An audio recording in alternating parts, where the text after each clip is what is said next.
Good evening and welcome to open session of this meeting of the Azusa Unified Schools District Board of Education. You would join us for item 4.1 flag salute. We have Noah Nunez, second grader from Dalton.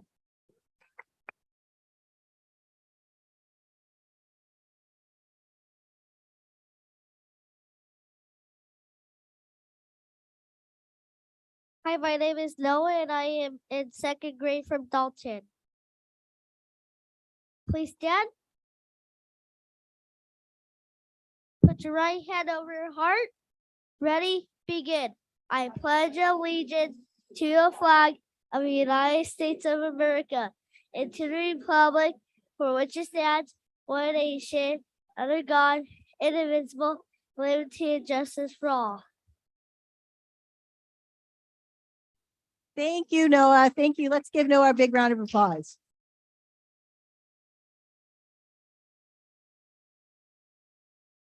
Moving to item 5.0, report or action taken during closed session. There was no action taken during closed session. And now for tonight's main event, item 6.1, recognition of the 2022-23 Azusa Unified School District Parents of the Year.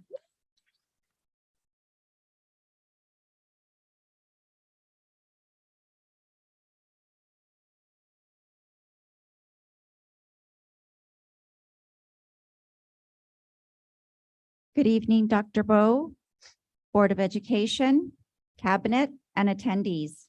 It is an honor and a privilege to recognize Azusa Unified's Parents of the Year for the 22-23 school year.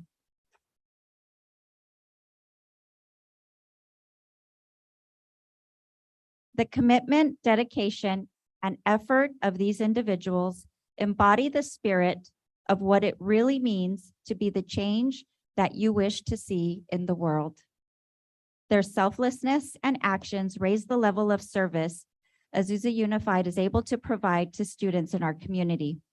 Your individual contributions have made such a difference to our school communities. Your individual stories are an inspiration and a call to action.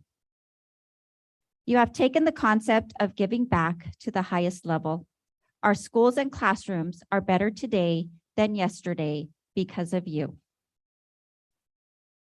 El compromiso, dedicación y esfuerzo de estos padres representan la esencia de lo que realmente significa ser el cambio que deseas ver en el mundo.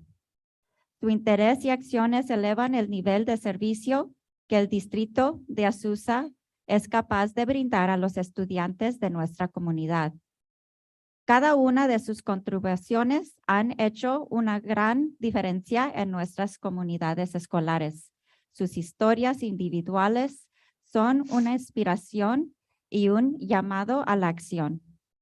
Han llevado el concepto de retribución al más alto nivel. Nuestras escuelas y aulas son mejores hoy que ayer, gracias a ustedes. Join me this evening in recognizing Azusa Unified's Parents of the Year.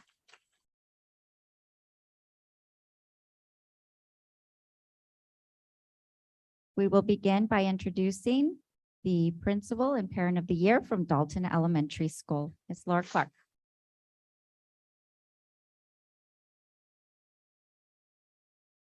Good evening, Dr. Bowe, Board of Education members, cabinets, and attendees. My name is Laura Clark, and I'm the principal of Dalton Elementary School. I am pleased to introduce our Parent of the Year, Cynthia Patino.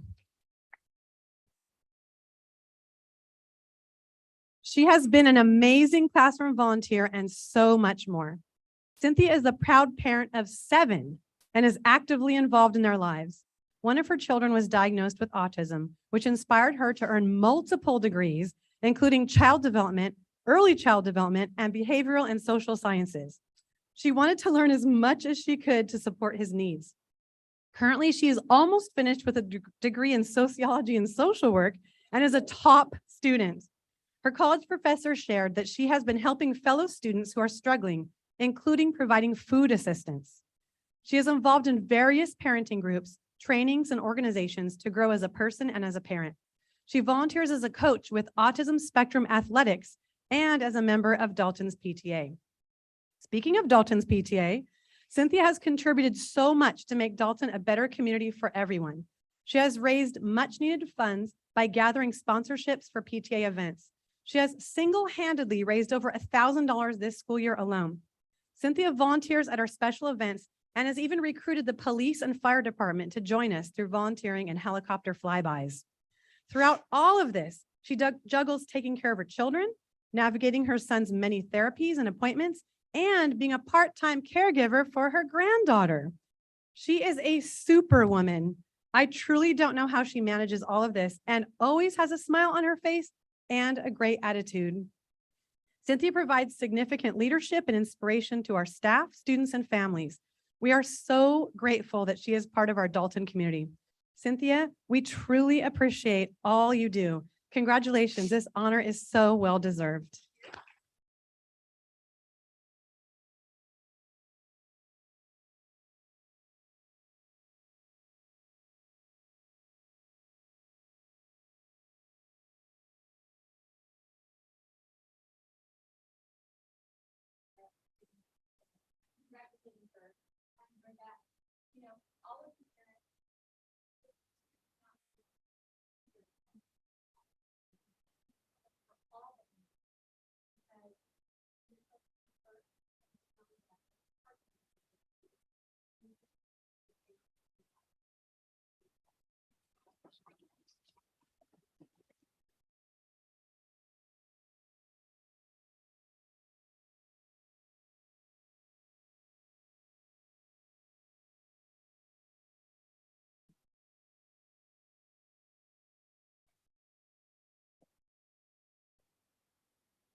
Good evening, Dr. Bowe and Board of Education members. I am Dr. Anna Kwok, principal of Ellington School. Tonight, I am honored to present Ellington's Parent of the Year, Mrs. Araceli Ruiz Zuniga.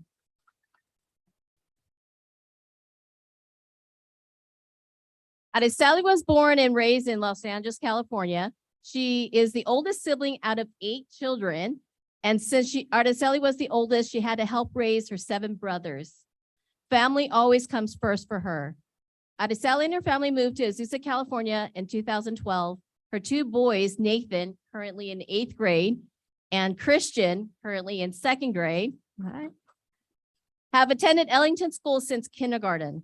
I met Araceli at the first coffee with the principal where she asked, "How can I help at Ellington School?" This year, she has offered her time by chaperoning the 8th grade field trip to the California Science Center and USC. She helped supervise our school-wide STEM mobile museum and handled the food fundraiser with the school counselor during the winter festival. She is a member of the school site council and has attended the monthly coffee with the principal meetings. Araceli is friendly, loves to make people laugh, and someone that you can always count on. When I asked her son, Nathan, how would he describe his mother, he replied, "Like a purple tulip." Purple is her favorite color, and tulip because she is kind and loves nature. Her younger son, Christian, described his mother as the best mother in the world. Thank you, Araceli Ruiz Zuniga, for all that you do for Ellington, and congratulations on being Ellington's Parent of the Year.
Good evening, Dr. Bo, Board of Education members, cabinet, and attendees.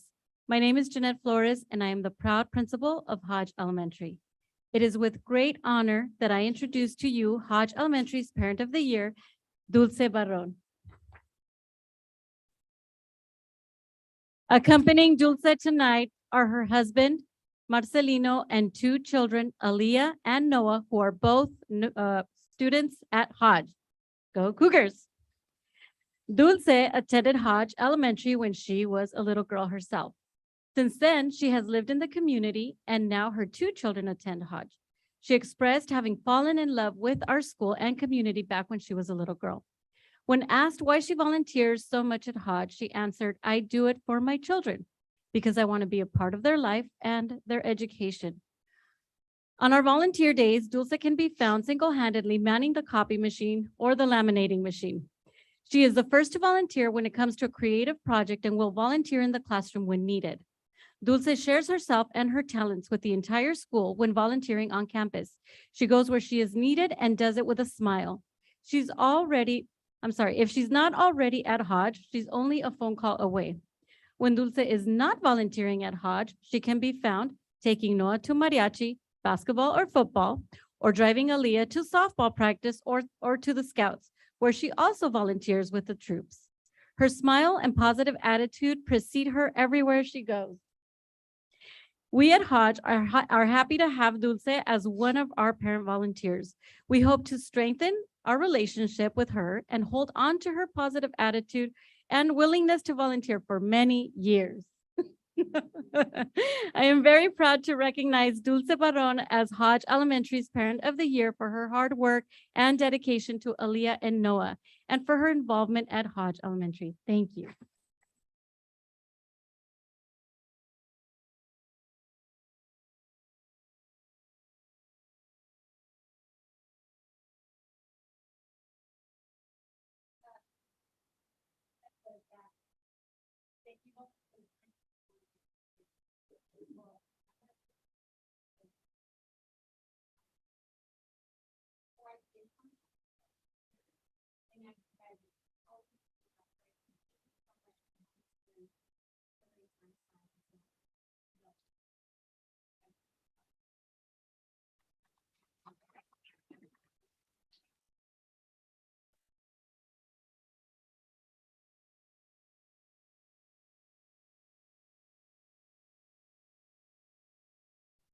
Good evening, Dr. Bull, Board of Education members, cabinet, and attendees. I am Diana Rojas, the proud principal of Charles H. Lee Elementary School, and I, along with the entire Lee staff, parents, and students, are excited to recognize Mrs. Alicia Rodriguez as Lee Parent of the Year. Mrs. Rodriguez is an amazing woman, mother, and wife. With her husband, Mr. Enrique Rodriguez Jr., they have two children at Lee Elementary School, Enrique III, a second grader, and Layla, a first grader. Mrs. Rodriguez makes her children's education a priority by having high expectations, demonstrating the importance of learning, by attending school meetings, and by maintaining constant communication with her children's teachers and school staff. In spite of the fact that Mrs. Rodriguez is busy raising two young children and working a full-time job, she is a dedicated parent partner who makes time to volunteer countless hours to our school. And her excellent leadership on past PTA and our current parent group, along with her creativity, flyer making, poster making, and popcorn making skills, have contributed to many successful school events, which students and their families have enjoyed, while also raising funds for field trips, supplies, and materials for our classroom. In addition, Mrs. Rodriguez has become an advocate for our school and for all these students by speaking to other parents about our school programs, by attending board meetings like tonight, and by collaborating with other schools' PTA groups. In closing, I will end with a fun fact about this classy lady. She is a huge Metallica fan. So with that said, congratulations, Ms. Rodriguez, and keep on rocking it.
Good evening, Dr. Bo, members of the board, cabinet, and members of the community. My name is Jenny Lee, Director for the Early Childhood Education Program for Azusa Unified School District.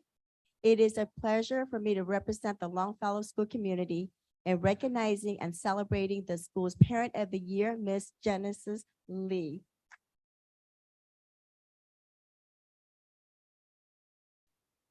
There are countless roles that a successful parent must perform and perform well in raising a healthy, well-adjusted child who will achieve at his full potential. Among these roles, Ms. Lee feels her most important roles are her sons, Joshua, teacher and role model. She is creative in teaching whether while she's sitting down and working with Joshua on a specific skill or while they do laundry together. She understands that learning will not always go as planned, and when it does not, she will focus on actively finding resources and support to work with him. She focused on always the positive. Ms. Lee tries to see things from Joshua's perspective. He's a preschool student in our preschool program, to better understand and to guide him. She works closely with him and those who work with him to know his current interests and motivations as they would change as he grows. This allows her to determine the best way to provide meaningful learning opportunities that he enjoys. Joshua loves geese. Therefore, going to the park to watch geese is a frequent activities that the family enjoy together. Ms. Lee, this is her second year at Longfellow. She has consistently demonstrated a great commitment to supporting the school's program and community. She works and attends school. She's a very busy mom, yet she makes time to participate in the English Language Advisory Committee, the District Preschool Advisory Committee, the Parent Advisory Committee, plus PAC Plus. Ms. Lee attends coffee with the director each month and participate in parent trainings and discussions. She even volunteered to train other parents in the Families in School Reading Roads. She communicates with parents and teachers to have their voices heard at the school levels and at the district level. She advocates for all families and all children. When Ms. Lee has a concern or an idea, she does not hesitate to share. And because she is solution-oriented, she always comes prepared with proposed ideas or solutions. So I love when she visits because great things will be happening. It is parent like Ms. Lee that helps programs and school to continuously grow and improve. So thank you, Ms. Lee, for your dedication and support of Longfellow School.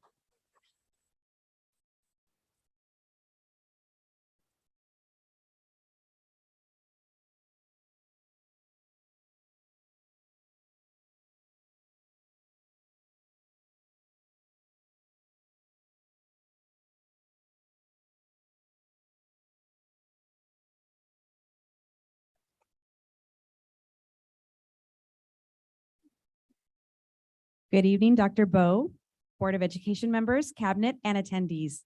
I am Marcela Fonseca. I am the very proud principal of Magnolia Elementary School, and I am privileged to present to you our Parent of the Year, Mr. Jesus Carrillo.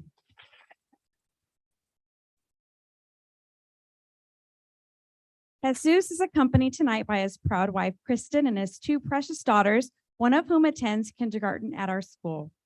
Jesus is a dad who brings a very special energy to our campus. When the Carrillo family joined the Magnolia community last year, they were eager to find their place as new parents of a school-age daughter. But Jesus answered a greater calling in growing into an educational partner and advocate for all children and parents. He soon found himself rising as a leader, galvanizing our community to learn about and become involved in the decision-making processes that affect our educational programs. He told me, "You coordinate the meeting dates and times, and we will bring the parents coffee and donuts." And he did just that. He made connections with other families, learned their stories, and inspired them to use their voices and presence to support their children in their own educational journey. In addition to being a valued volunteer and generous donator of goods and time, Jesus was elected to the school site council. His thoughtful questions and input always lead to valuable discussions about decisions made at Magnolia School. During his Parent of the Year interview, Jesus said he is inspired to do what he does because of his wife and children. He wants more for them than what he had. And in a small way, he is thankful for the pandemic because it afforded him the opportunity to spend more time with his family and prioritize what matters most. And as a result, the Magnolia community benefited too. Jesus is an amazing dad, valued volunteer, cherished community member, and deserves this recognition. Thank you, Jesus, for all you do for Magnolia School. We are so proud to name you as our Wild Parent of the Year. We look forward to you being a wild Mustang for many years to come. Congratulations. We appreciate you.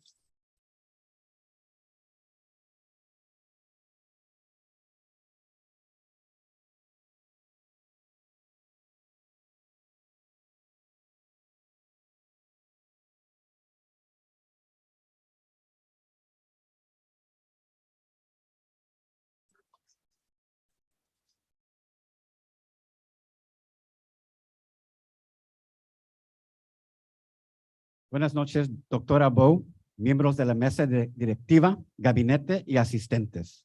Mi nombre es Adriana Costa y soy el director de la escuela primaria Murray. En nombre del personal, los estudiantes y los padres de nuestra escuela, es un gran honor presentarles a Silvia García como la madre del año 2022-2023 de la escuela primaria Murray. La mayoría de los niños tienen dos educadores principales en sus vidas, sus padres y sus maestros. Los padres son los principales educadores hasta que el niño o niña comienza a asistir a la escuela y luego siguen siendo una gran influencia en el aprendizaje de sus hijos en la escuela y más allá. La escuela y los padres tienen papeles importantes que desempeñar y sus funciones se fortalecen cuando trabajan en conjunto. En Murray, definitivamente vemos a la señora García como una de nuestras colaboradoras en la educación de sus hijos. La señora García es una persona íntegra, un modelo positivo para nuestros padres y alumnos. Esta noche tenemos el privilegio de honrar a la señora García, que está acompañada aquí con su familia, su esposo Andrés y sus tres hijos, Axo, que está en el segundo grado, Andrew, que está en el kinder, y Natael, que está en el preescolar. La señora García ha sido una madre activa en la escuela primaria Murray desde el año 2020, mientras que sus hijos han estado inscritos en nuestra escuela. Durante todos los años que la señora García ha sido madre de nuestra escuela, ha asistido a todas las reuniones de padres, café con el director, así como las conferencias de padres, noche de regreso a clase, la noche escolar y las presentaciones escolares en las que sus hijos han sido parte. Ella ha dado al personal de la escuela la impresión de ser una persona muy responsable, muy trabajadora y muy amable. Creemos que ella quiere que sus hijos reciban mejores oportunidades en la vida de las que ella ha recibido. Esto se refleja en cómo apoya y participa en el éxito académico de sus hijos en la escuela. A sus hijos le ha ido muy bien en la escuela, tanto académicamente como en su comportamiento. La señora García es también una madre de confianza. El personal sabe que siempre puede pedirle ayuda para cualquier proyecto o evento escolar especial. Ella es un miembro activo del Consejo Asesor de Idioma Inglés de la escuela y es representante de los padres para el Programa Federal de Supervisión de Autoría. También es importante mencionar que la señora García camina con sus hijos casi 2 millas a la escuela y de regreso a su casa. Ella hace esto todos los días. Gracias, señora García, por las innumerables horas que usted ha proporcionado apoyo y servicio a todos nosotros en Murray. Gracias por ser un gran madre para sus hijos, un modelo positivo para nuestra comunidad escolar. Y gracias por estar dispuesta a ser una colaboradora extraordinaria en la educación de sus hijos. En la escuela primaria Murray estamos muy orgullosos de usted por este prestigioso premio por el que ha trabajado tanto. Por favor, démosle un aplauso a la señora Silvia García, Madre del Año 2022-23 de la escuela primaria Murray.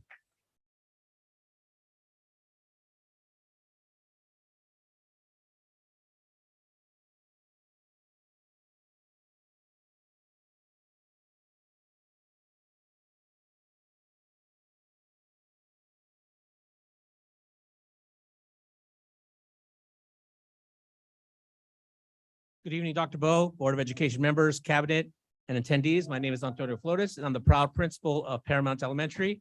And unfortunately, tonight, my parent of the year is not with me today, or tonight, her kids have a karate tournament. So apparently they must be doing very well because she was going to try to make it afterwards. But that just shows her dedication to her family. She puts her kids first. But let me just share a little bit about Mrs. Nava. Our parent of the year is Mrs. Gisela Nava. She's been a parent volunteer for over 10 years now. And since then, Mrs. Nava is someone that we can depend on to volunteer to help with our PBIS store and special events. Mrs. Nava also remains 100% engaged at our school. She routinely attends meetings such as ELAC, Coffee with the Principal, and various parent workshops. She always manages to foster positive discussions and bring the best out of our other parents. We are lucky to have Mrs. Nava as part of our Paramount community. She is a very giving person and always looking to help others with their students by sharing her knowledge and experience. So for me and from Paramount, we want to thank Mrs. Nava for everything that we do. And once again, it's my pleasure to announce Mrs. Nava as Paramount Elementary's Parent of the Year.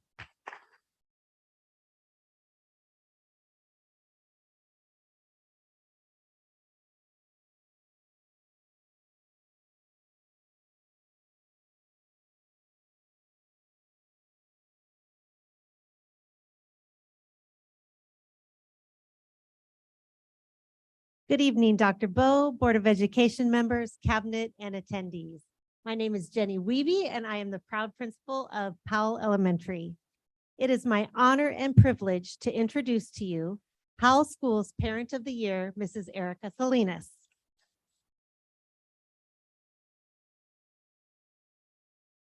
Erica is joined here tonight by her beautiful family, her husband Jaime, and her two fantastic children, Andrew and Karina. Andrew is currently an 8th grade student at Foothill, and Karina is a 6th grade student at Powell. Both kids have gone all the way through Powell, so it is very fitting that in this final year for Powell Elementary, we honor Erica, who has been a steady and consistent parent supporter all of those years that her children have been with us. Erica has a positive, steady, and calm personality. She has always been one of those moms that would volunteer for field trips and help out with school events. In these last few years, she has increased her commitment by serving as a member of our school site council. And this year, she was voted in as our co-president of our Panther parent group. She told me that her daughter, Karina, was the one that encouraged her. Erica is always encouraging her kids to put themselves out there, step up for leadership, try new things. So Karina told her that she should put herself out there too, and she did. Erica strives to be involved with her kids in what they do and asks them a lot of questions. She supports their interests, listens to them, and tries to understand their point of view. She has worked hard to build trust so that her children can share their feelings and opinions with her. Besides being a wonderful mom and supporter of Powell School, Erica is a police officer. She brings her professional understanding of working with people and working within a community to Powell, and we are the better for it. Thank you, Erica, for all the years of support that you have given to our Powell community. Please join me once again in honoring Erica Salinas, Powell's 2022-2023 Parent of the Year.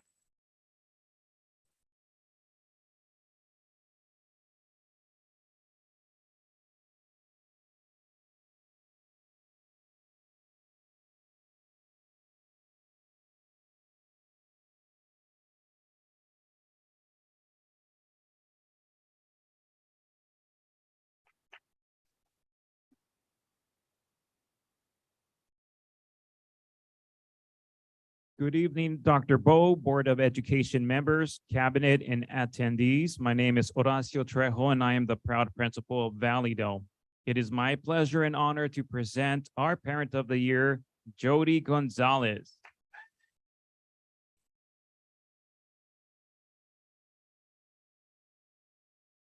Joining her here in support are her husband Salvador and her two daughters Sonia, who is at Gladstone High School, and Selena, who is one of our sixth graders.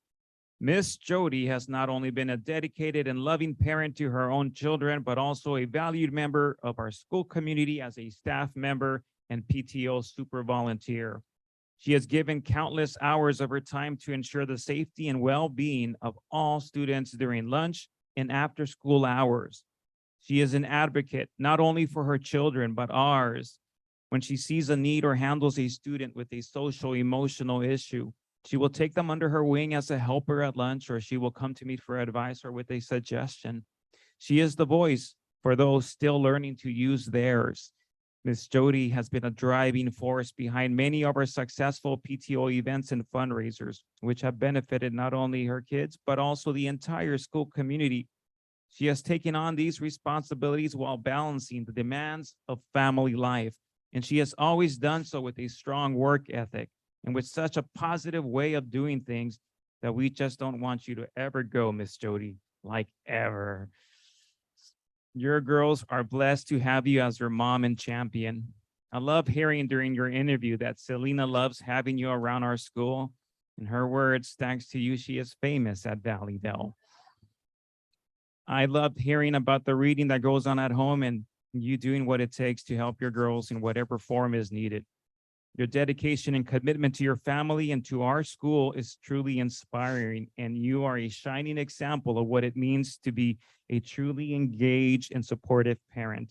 As your family is blessed, so are our Vikings. So thank you, Miss Jody, and congratulations.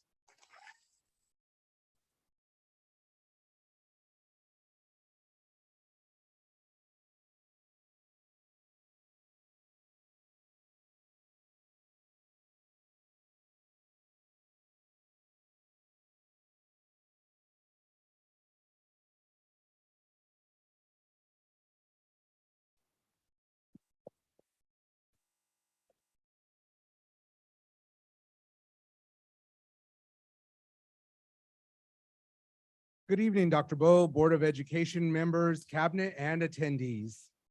My name is Dr. Anthony Contreras, and I am the proud principal of Center School. It brings me great pleasure to introduce our Parent of the Year, Mrs. Crystal Razo.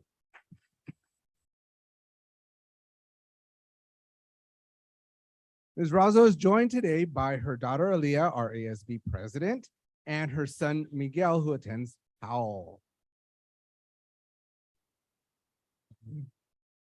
Along with the spirit of the entire center community here tonight to celebrate her contributions to our school. Crystal has been a valuable member of our school community for the last 2 years. She personifies involvement and care. She is a super parent and volunteer. Her handprints are all over the school, and as you can tell by her sign over there, it's the one with the handprints. Crystal is ready to lend a helping hand to a variety of clubs and student functions. If there is a fundraiser or a need at the school, you will see her there. We have witnessed her helping students with setups, decorations, attending field trips as a chaperone, and even warming up the cheese for the nachos. Mrs. Razo brings a cheerful and helpful energy that is a welcomed addition to our school site. Crystal attributes being a young mother and not having support at an adolescent with her passion to ensure that she was involved in her students' education and overall growth. She says, if you are not sure, give it a try and try your best. Mrs. Razo wants her children and all students to not only give 100% to their academics, but also try new school endeavors such as sports and clubs. A #1 cheerleader for students at Center and always ready to pitch in, Crystal is a gem. It is with great pride. Please help me celebrate Center Middle School's Parent of the Year, Mrs. Crystal Razo.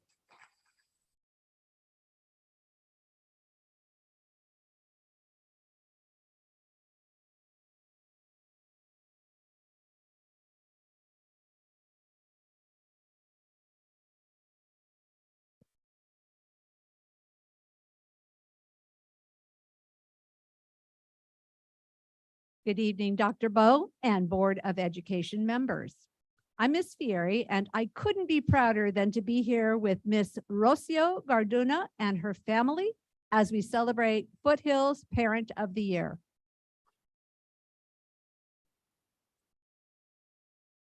Ms. Garduno Jara grew up about 2 hours north of Azusa and began raising her family there. However, 4 years ago, she decided to leave that area and move here to Azusa. She enrolled her students in Azusa Unified Schools and says she has felt so good to be part of the learning community here. Currently, Ms. Garduno has 2 students in Azusa schools, one son, Raymond, at Azusa High School, and her son, Ricky, at Foothill Middle School. And she has a very excited 2-year-old toddler waiting in the wings who can't wait to go to school with her older brothers. Sometimes it's not easy for parents to find time in their day to volunteer and be active at the school site, but Ms. Garduno will have none of that. She says she knows how important it is to have a say in her children's education. In fact, Ms. Garduno sets the example in her household by herself returning back to school to earn not 1, but 4 separate degrees. Ms. Garduno has taken that education and now works in the security field as a security director. She says, I've gone to college to make sure my kids understand the importance of education in any career they may choose.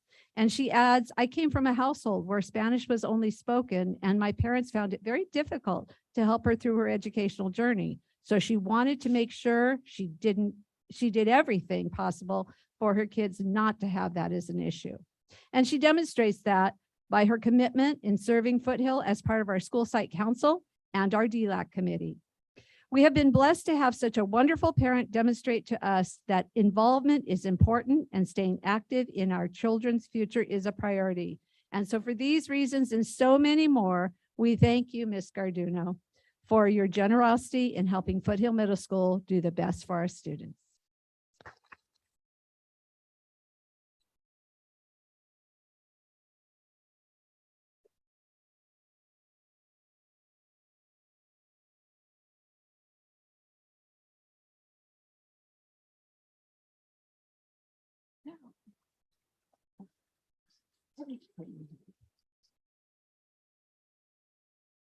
Good evening, Dr. Bo, members of the Board of Education, Cabinet, and attendees. I am Yvette Walker, the proud principal of Slauson Middle School. I am pleased to introduce to you this evening Alejandra Madrigal, Slauson's Parent of the Year.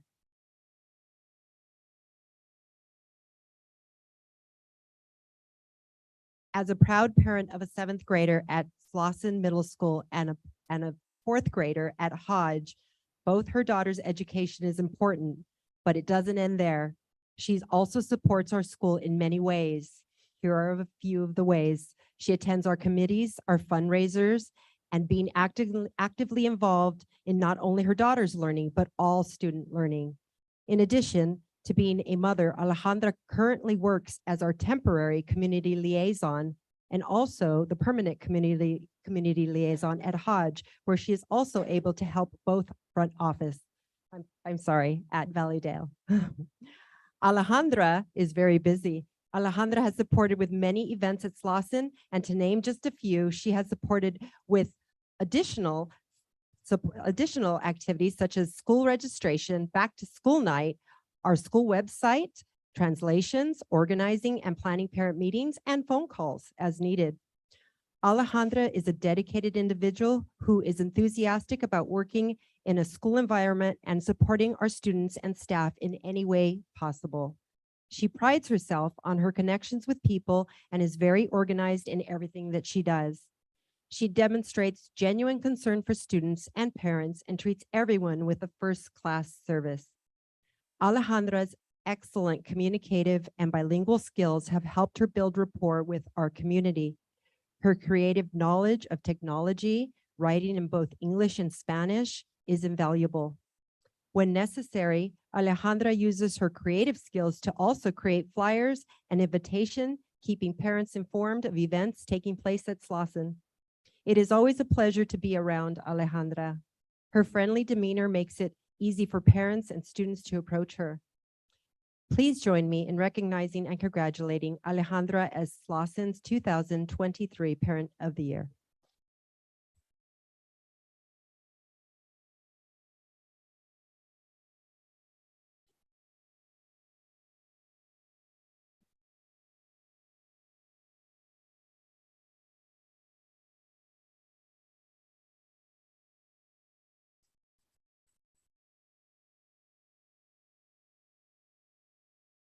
Buenas noches, Dr. Bo, miembros de la mesa directiva, gabinete y los asistentes.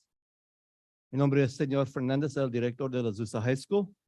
Es nuestro honor reconocer a señora María Razo como nuestra madre del año de la escuela secundaria Azusa. Esta noche es con su hijo, esposo, señor Razo, también otros padres de Azusa High School. Ella es un ejemplo perfecto de una madre comprometida que quiere que lo mejor para todos sus hijos y para todos los niños en la escuela secundaria Azusa y en el distrito. Ella es una aprendiz de por vida que no solo asiste a nuestros talleres de educación para los padres, pero todos los talleres para padres en otras escuelas en este distrito también, como Sierra. Sino que persigue sus intereses con otros talleres. Está comprometida con el crecimiento personal y admiramos mucho esta calidad en ella. Además de su deseo de aprender, señora Razo tiene el deseo de liderar. Ella es una miembro activo en nuestro DILAC y se desempeña como representante de nuestro DILAC. Ella hace las preguntas correctas sobre nuestros policías y planes con la esperanza de mejorarlos para todos los estudiantes de Azusa.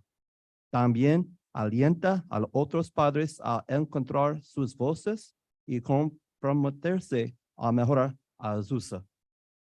Apreciamos su consistencia y su pasión por mejorar nuestros resultados para todos en este distrito. En fin, apreciamos las contribuciones de señora Razo y sus hijos en nuestra escuela y a nuestra comunidad de padres en la escuela secundaria Azusa. Unáse a mí para felicitar señora Razo.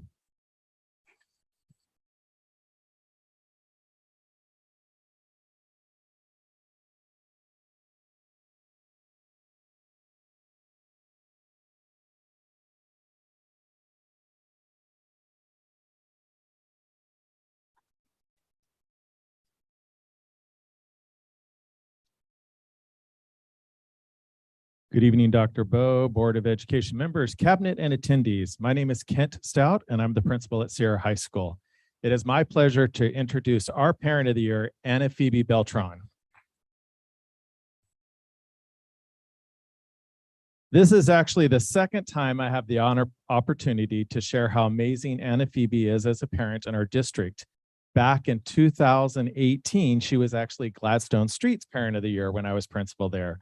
So this is the second time I get this opportunity. Anna Phoebe has been living in Azusa for 17 years with her partner, Mario Garcia. They have 4 children, Daryl, Jocelyn, Juan, and Delilah. Both Daryl and Jocelyn graduated from Azusa High School. Her son, Juan, is currently a senior at Sierra, and Delilah attends Center Middle School. All 4 of her children have been attending Azusa Unified School District since preschool. Anna Phoebe has been a volunteer since day one. She says she plans to continue to volunteer until her youngest Delilah finishes her education.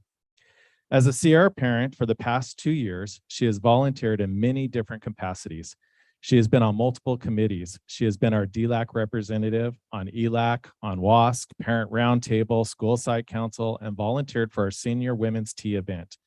She attends all our Coffee with the Principal meetings and participates in our weekly LA County mental health parent classes. As a parent, Ms. Beltran believes that open communication with her children is the most important impact she could have on them. She lets them know they can always come to her with any issue or problem they have, no matter what, and she will always be there for them.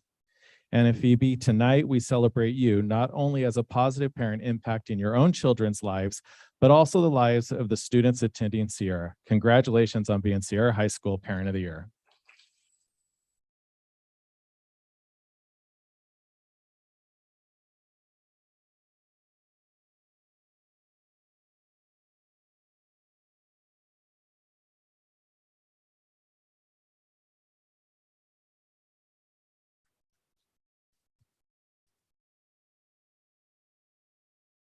It is now my honor and privilege to present Azusa Unified's Parent of the Year from Gladstone High School, Mr. Pedro Palacios.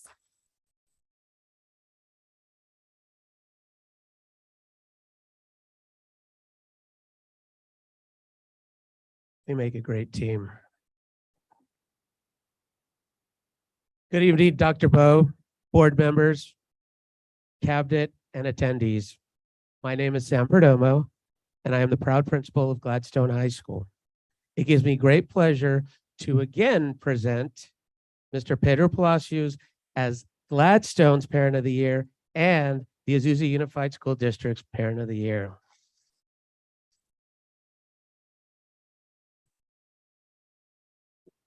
What makes the speech so different from the other speeches, besides presenting a wonderful parent, is the fact there's no time limit.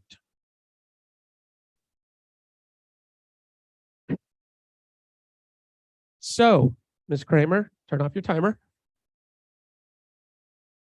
Without further ado, I would like to begin my prolific speech.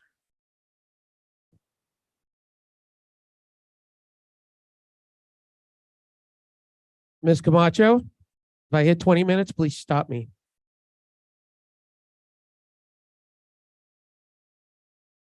Mr. Palacio is joined tonight by his lovely wife, Luz, his daughter, Ashley, who is a senior at Gladstone High School, his son, Alex, who is a fourth grader at Paramount Elementary. Mr. Palacios attends all Coffee with the Principals, ELAC, parent workshops, PAC Plus meetings, to name a few. Mr. Palacio expresses and consistently reminds other parents that they should not make excuses for their children, but rather work together with the school to develop a viable solution.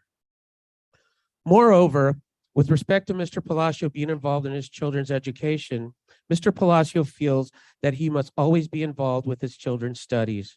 This is evident because his daughter, Ashley, who I mentioned earlier, has maintained a high GPA, is being successful in her early college program, AP, and honors classes. In addition, Mr. Palacios feels being present in his children's social and educational development is of the utmost importance. Mr. Palacio also promotes healthy discipline and feels it is a key to productive decision-making, in particular, where shared intelligent, responsible decisions should be practiced. Now, I would like to tell you a few anecdotal stories that involve Mr. Palacios. The first was last year when I instilled stricter policies at Gladstone High School. The word must have gotten out because at the second coffee, the GHS coffee with the principal, Mr. Palacios thanked me and appreciated me for holding the students accountable. He added and stated to the parents that their children are here to learn and need to be in class learning. This firm policy ties into my next story.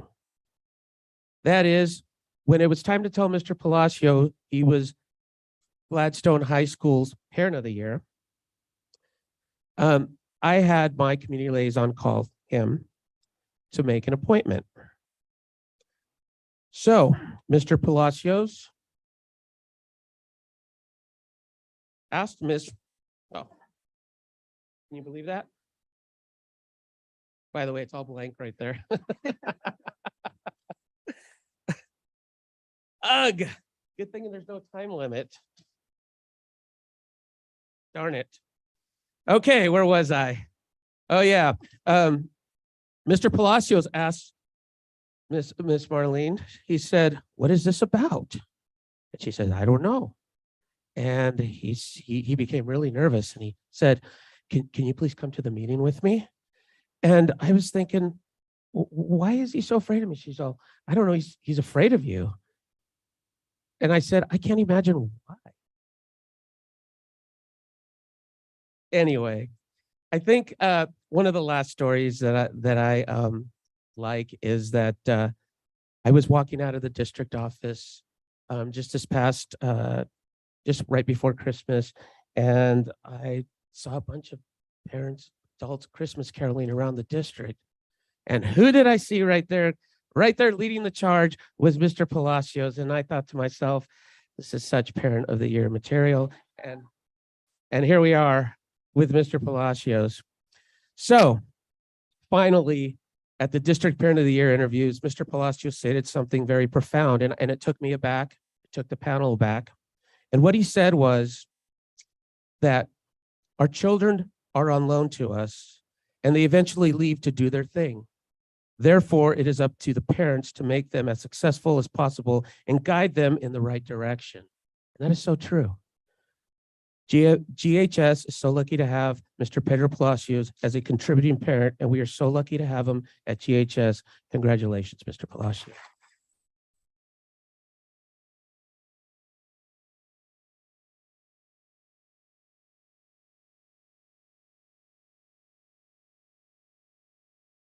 Buenas noches a todos. Todavía no me cae el 100 de esta gran sorpresa. Le quiero agradecer a todo el personal del distrito de Azusa por haberme elegido padre del año del distrito. También quiero darle las gracias a todo el personal de la Gladstone High School, Mr. Perdomo, porque me dio una gran sorpresa. Me puso nervioso ese día, pero así es.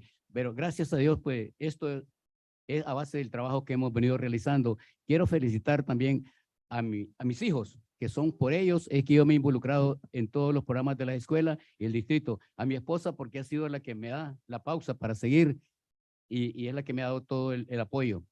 Le quiero dar las gracias a todos mis amigos, amistades que vinieron a acompañarme esta noche. Y este premio que recibo esta noche lo quiero compartir con todos los padres del año, porque ellos son y hemos sido los que hemos apoyado toda esta causa. Tenemos que seguir adelante. Es un trabajo que me da gusto. Quiero felicitar especialmente al señor Jesús Carrillo, porque realmente es un padre. Ya somos dos varones que estamos en la Junta.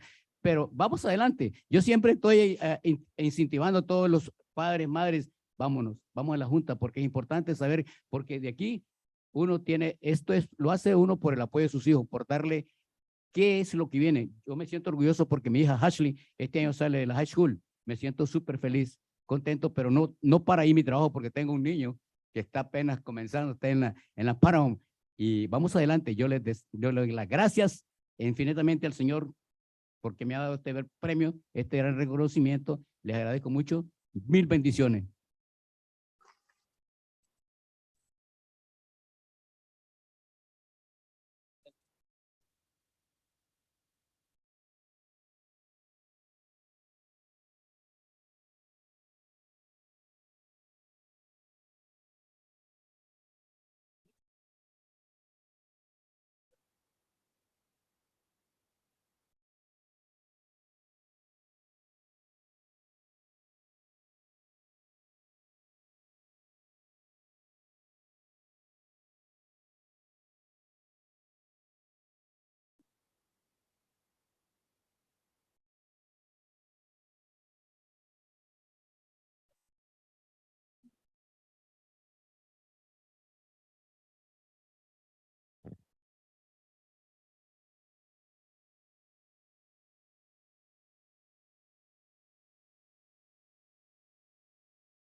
Congratulations to all of our parents of the year.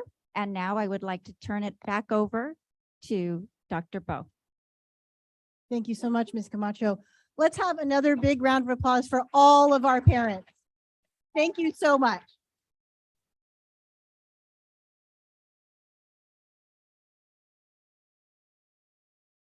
Moving to item 7.1, public comment on agenda or non-agenda items.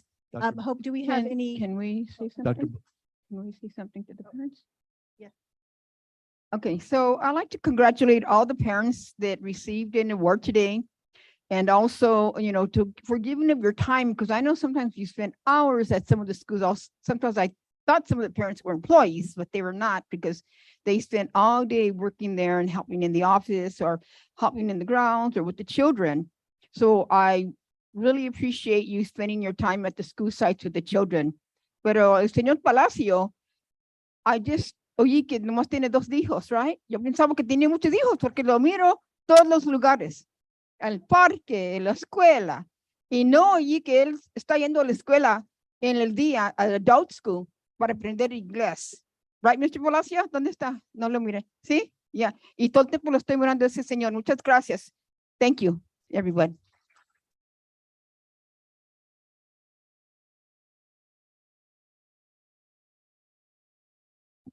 Good evening, everyone, and thank you for being here tonight, and congratulations on Parent of the Year. They say a job of a parent never ends, and I used to hear that from my mother all the time, but I really want to, you know, tell you how much we appreciate you for your dedication, your hard work, and for being there for our students here at Azusa. And thank you for all your time and hours that you put into our community and our school district here. We appreciate you. El señor Palacios, gracias por su tiempo, por dedicar su trabajo y sus esfuerzos, y no nomás al señor Palacio, pero como dice él, es un equipo de padres, ¿verdad? Y como me decía mi madre, el trabajo de un padre nunca termina, ¿verdad? Uno crece y piensa que los padres se van y ya no tiene que decirle a los padres cosas, pero siempre los padres están allí. Y lo que me di cuenta ahora esta noche es que hay padres que dedican su tiempo a sus hijos y esos mismos padres dedican su tiempo aquí al distrito escolar. Y de parte de la mesa directiva del distrito escolar de Azusa, gracias por todos sus esfuerzos y por dedicar sus tiempos y sus horas aquí a la comunidad y a los estudiantes de Azusa. Gracias.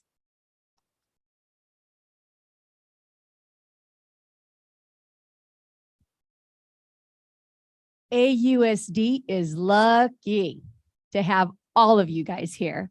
You guys have no idea like how happy it makes me. Like, look, I really like giving the awards to the teachers. You guys, teachers, you're great. Classified. But again, like I say, it takes a village to raise a child. Se toma una, how do you say village?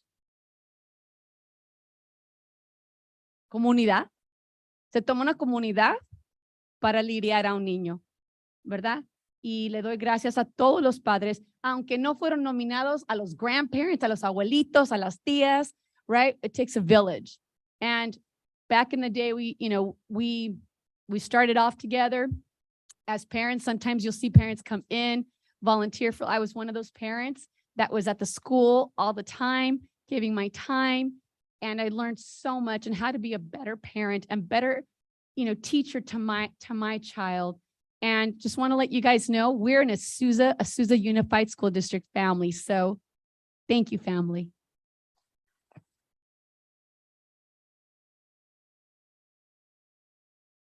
Good evening. Thank you, parents, family members, guardians, caretakers, anyone who's playing a family or parent role. You're so important to all of our students. And as family members, we know that we are our child's first teacher.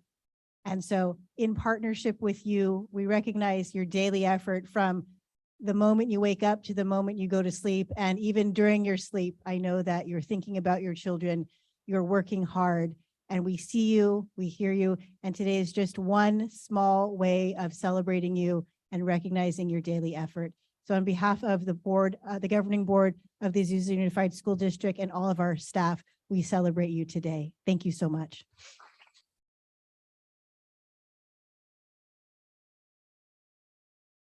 And this concludes our presentation and our formal celebration for our Parent of the Year ceremony. As a board, we will be taking a 5-minute recess, and then we will come back to continue our board meeting. Thank you. You guys are all welcome to stay or watch us online. Have a great night for those of you guys leaving. Be safe.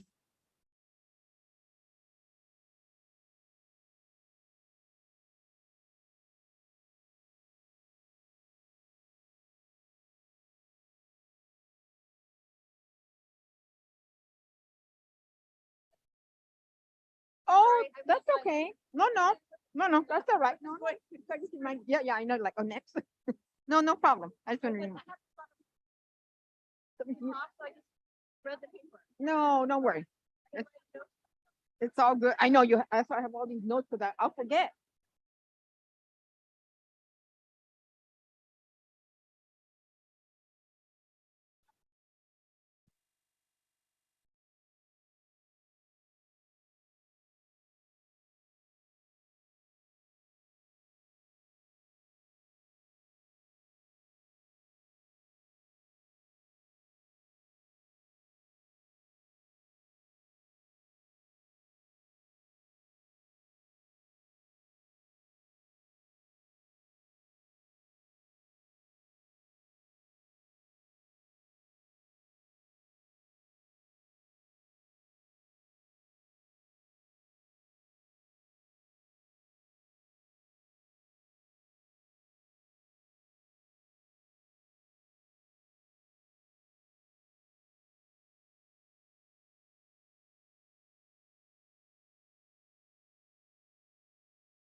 Good evening and welcome back to our meeting of the Azusa Unified School District Board of Education. We will continue with item 7.1, public comment on agenda or non-agenda items. We do have a number of participants wishing to make public comment, and so we'll go in order with Ms. Marchena.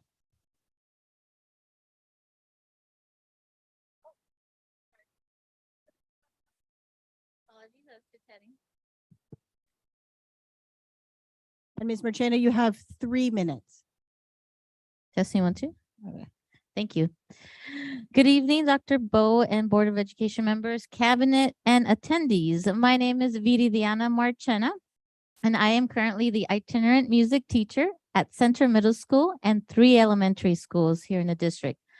I have worked in the district for 16 years, and I come to you tonight to express my concern over the certificated particular kinds of service list that recommends that 3 music full-time reductions should be implemented for the new school year. And I strongly disagree with that.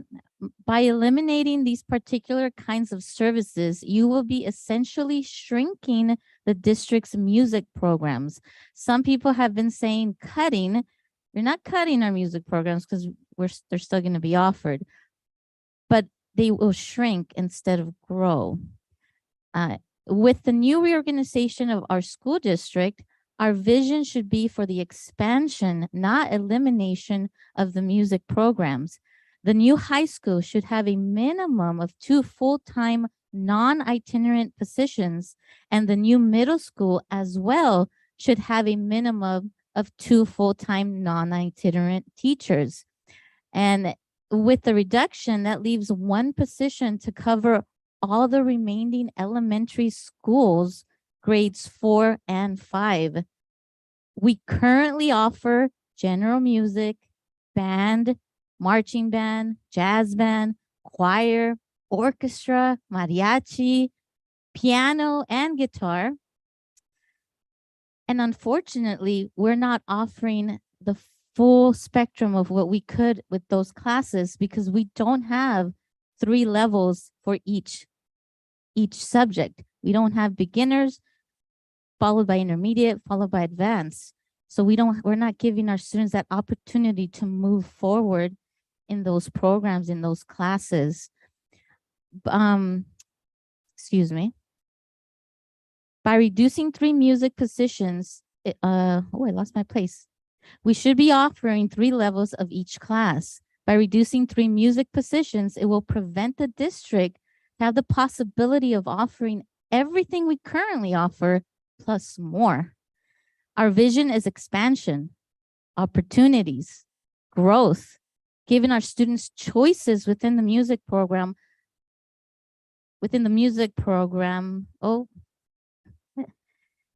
Giving our students choices within the music program offers more opportunities for them to grow within the music programs. Please consider removing the 3 full-time music positions from the PKS list before you vote on it. Thank you for your undivided attention. Thank you, Ms. Marchena. Ms. Mary Turner, please. Good evening. Whoops, is that on? All right. Good evening, President Bo, board members, cabinet, and attendees. My name is Mary Turner, and I am the district music coordinator. I am here tonight to ask the board to reconsider eliminating 3 of our secondary music positions. Before 2016, we had 12 music teachers. Every secondary school had 2 music teachers, 1 for band, 1 for choir, and 2 at the elementary level. Today, we are discussing eliminating 3 more positions and reducing the music staff to 5 members, almost a 60% reduction within 6 years. If we have 2 music teachers at Azusa High School and 2 at Gladstone Middle School, we will have only 1 teacher for elementary schools. Since I am responsible for creating the master schedule for all music teachers, I am unsure if we can continue meeting our contractual obligation to offer release time to 4th and 5th grade teachers with 1 staff member. A successfully implemented music education curriculum is like raising a fruit-bearing tree from a seedling. The music teachers are the arborists who use their knowledge, skill, and devotion to plan, care, and love the seedling and raise it into a sapling, a young tree. They focus on the root system or the music feeder programs so the tree can mature and produce sweet, fragrant fruits, which will be our top-notch, award-winning performing groups. It is a labor of love. The cuts made in the last 6 years have been deeply harmful to our root systems. Instead of having beginning, intermediate, and advanced music classes, we have one course for all levels where no student can grow or succeed. It is similar to putting beginning learners in the same class as our AP or IB students. Would this type of curricular structure be acceptable to parents, guardians, educators, and business and community leaders if this occurs in other academic subjects? Before you approve the discontinuation of the music teacher programs, please take a moment and think about the quality of the music education that you would like to see in the future. Think about the inequity we create in music education for our students. Compare what the affluent communities can offer their children versus what our parents can offer. Do our students deserve less? Music can increase academic achievement and success and assist the social and emotional growth that many of our students need. Why would we choose not to provide the best for our students? Let us meet and talk about our vision, what we want for our students. Let us plan first and before reducing teacher positions to ensure that we continue to deliver the best music education for all the children in our care. Thank you. Thank you, Ms. Turner. Next, we have Ms. Heather Sierra.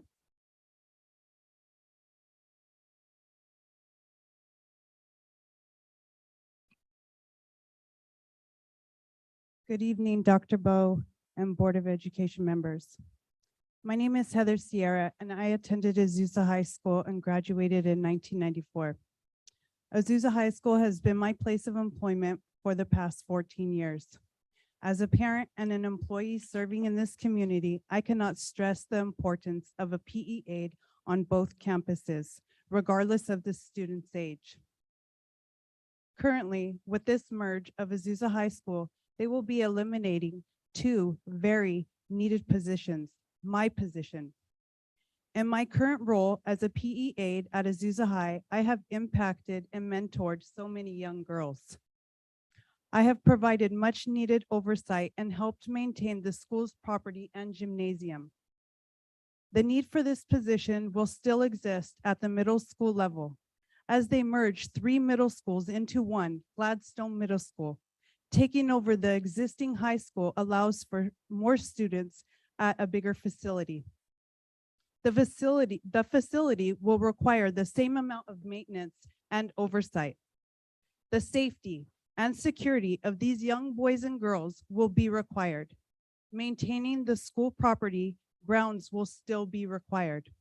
My job will still be required. So eliminating these positions cannot happen. I know that the school board is committed to the safety of the children in this district. So I am requesting that you please keep these very much needed positions. Thank you for your time and consideration. Thank you, Ms. Sierra. Next, we have Ms. Charlotte Ruiz.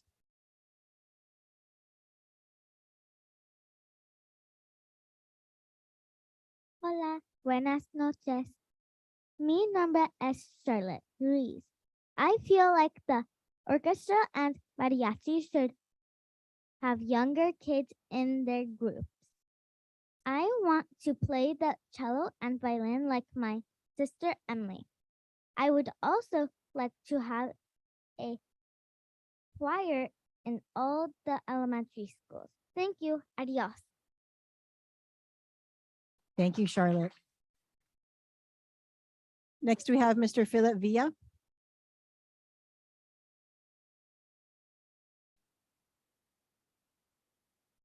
Good evening, Superintendent Mr. Arturo Ortega, Cabinet, members of the board, and student board members and audience. My name is Phil Villa, and I am currently a sophomore at Gladstone High School. I'm here to speak to you and express my feelings about the importance of our music programs and the need for our district to keep enough positions available to continue with a successful music program. I'm currently a very well-involved music student within this district. That includes marching band, district orchestra, and mariachi de Azusa. Our music programs in AOC currently start from 4th grade to 12th grade. With Prop 28 that passed on November 8th, I would like to see our younger students from 3rd grade and below to experience all arts. Whether it be band, choir, dance, art, piano, guitar, anything that is offered in our district so far. Starting students younger will definitely make our art program stronger and be a positive gateway to encourage them to be able to want to continue into the middle and high school years. I myself was in that position back in 5th grade when I decided to join band. My mom as well as their siblings were in band and they absolutely loved it. I absolutely loved it when I started, and I knew right there I wanted to pursue music further. I got to high school, started at Gladstone with the Gladstone Gladiator Alliance, and I loved it. This year, I was able to experience something new and exciting with joining forces with Azusa High School. We became AGMA. If you didn't know, AGMA is our name, and that stands for Azusa Gladstone Marching Alliance. This truly made a wonderful addition to the music experience and built a sense of community. I didn't know how to feel at first, but after all that we went through throughout the season, we truly bonded and made it our own. Being a part of orchestra and mariachi since 6th grade has also opened my eyes to other musical opportunities beyond high school. If I would have been in music at a younger age, if I had music available to me at a younger age, honestly, I would have taken that on so many different levels, and I would be in so many great places beyond high school right now. Music has played a strong influence in my life, and I hope that with this funding from Prop 28, our district can influence younger students in the performing and visual arts direction. Thank you very much and have a good night. Thank you, Mr. Villa. We have Miss Emily Ruiz.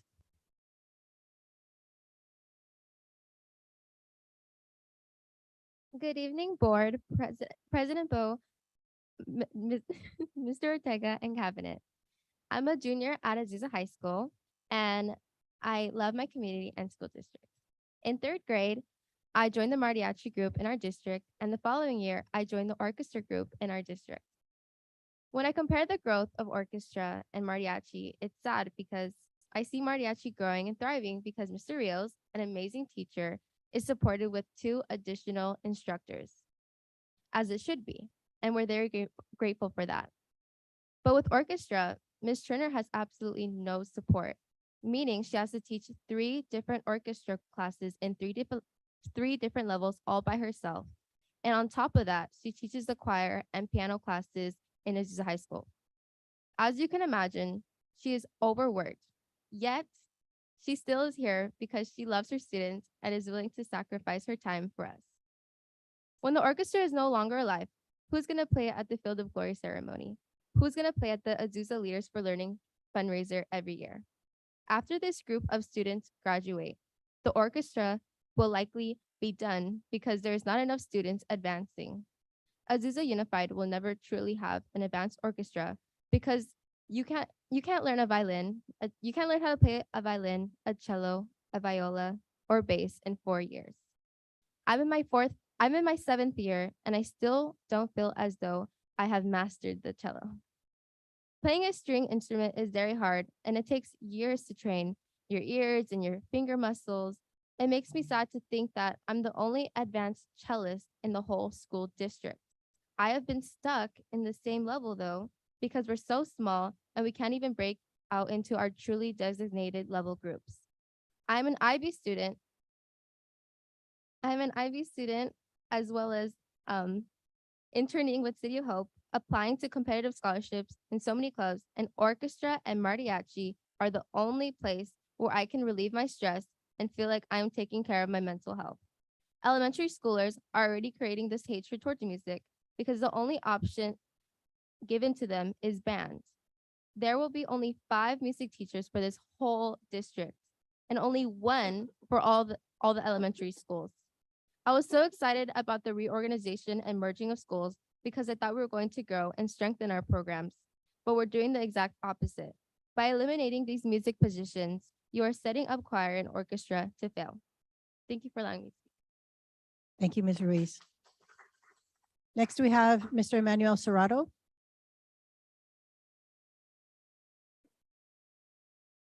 Good evening. Okay. Good evening, Board, President Bo, Ms. Ortega, and Cabinet, as well as all attendees.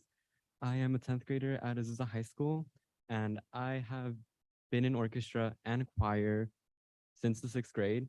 So I've been doing this for 4 years. This is my 5th year now.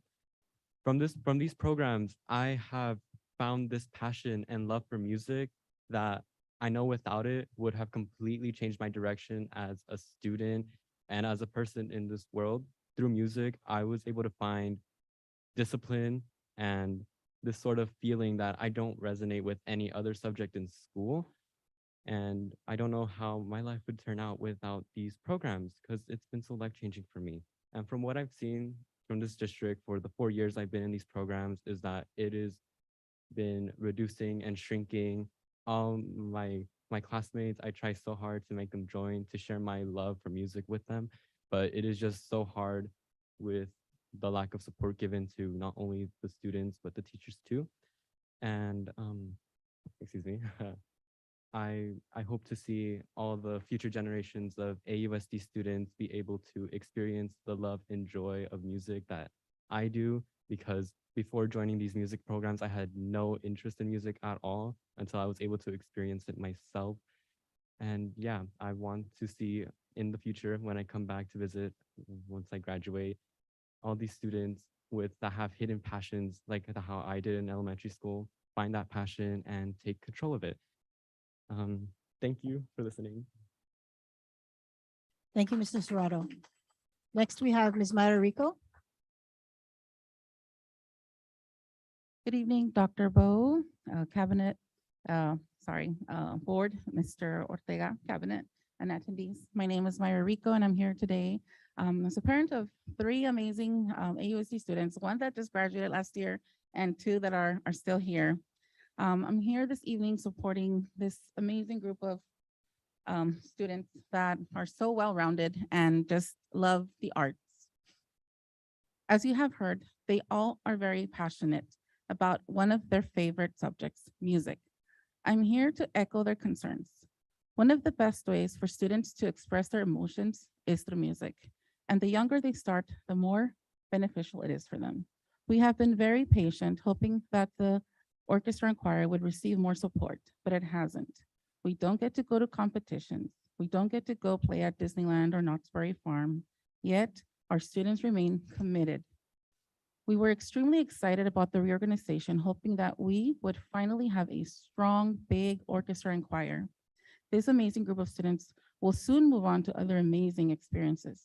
And what saddens me the most is that the students that will not have the opportunity to learn to play classical violin, viola, cello, and bass. Our students love their amazing music teachers. We cannot let go of another music teacher. Please reimagine the music program. Thank you very much. Thank you, Ms. Rico. Next, we have Mr. Jackson Strong.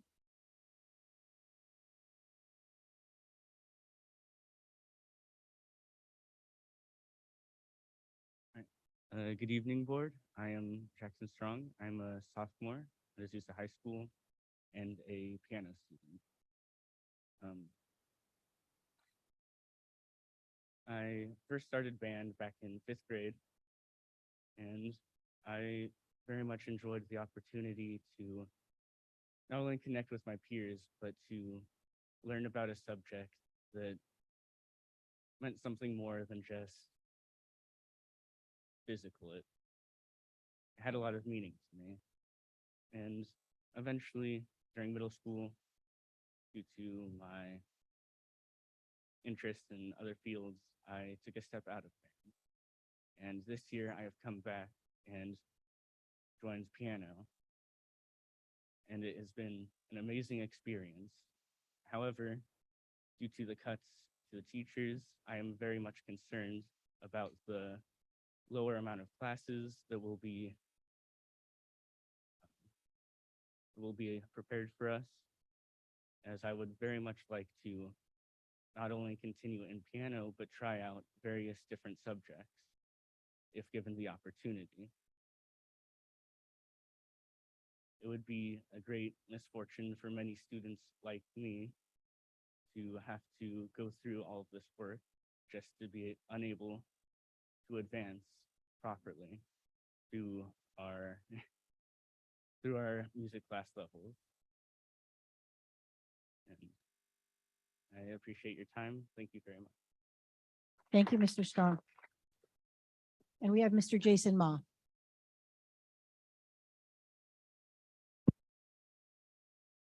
Good evening, Dr. Bo, Board of Educators and the Cabinet. My name is Jason Ma. I am the band director at Gladstone High School, as well as three other elementaries. Today, I want to mainly talk about the three secondary positions that was said to be reduced or eliminated due to the whole reorganization, as well as a little bit about Prop 28. So one of my issue right now is there has been little to none communication regarding what all this means, and anywhere I'm asking for question and the answer is always, I don't know. We'll look into it, and it's just crickets after that. And so what I'm hoping is there will be some information talking about like what's going on with the three positions right now. Half of us is thinking, oh, we're going to get rid of three teachers. Some of us are thinking we're going to get rid of these positions itself, but the teacher's still going to remain. So what exactly is going on? So hopefully soon you guys can give us more information about what's going on with that.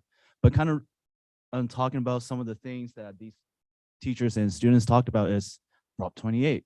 So as some of you may be aware, over this last election cycle, Prop 28 was passed, and it's written into our state constitution that 1% of our school budget is allocated for music. Looking at the preliminary numbers right now, we have roughly $1.2 million allocated for music.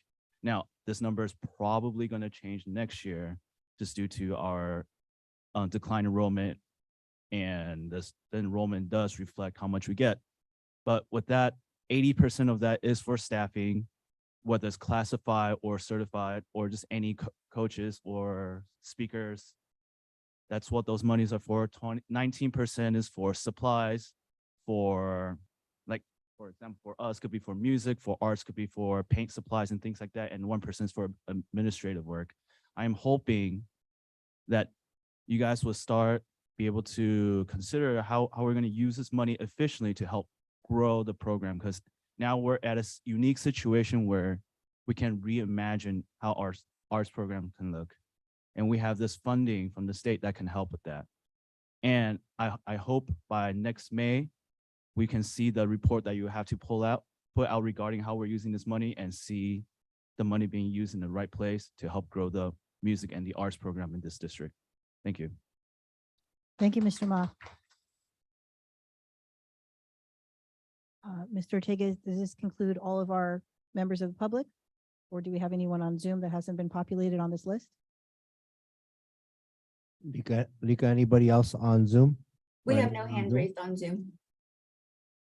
I'm sorry, one more time. We have no hands raised on Zoom. Thank you. This concludes item 7.1, public comment on agenda or non-agenda items. Moving on to item 8.1, comments, reports, and requests by the Board of Education. We'll begin with Board Vice President Rodriguez Peña. Good evening, everyone. I want to say happy Counselors Week to all of our counselors at Azusa Unified School District.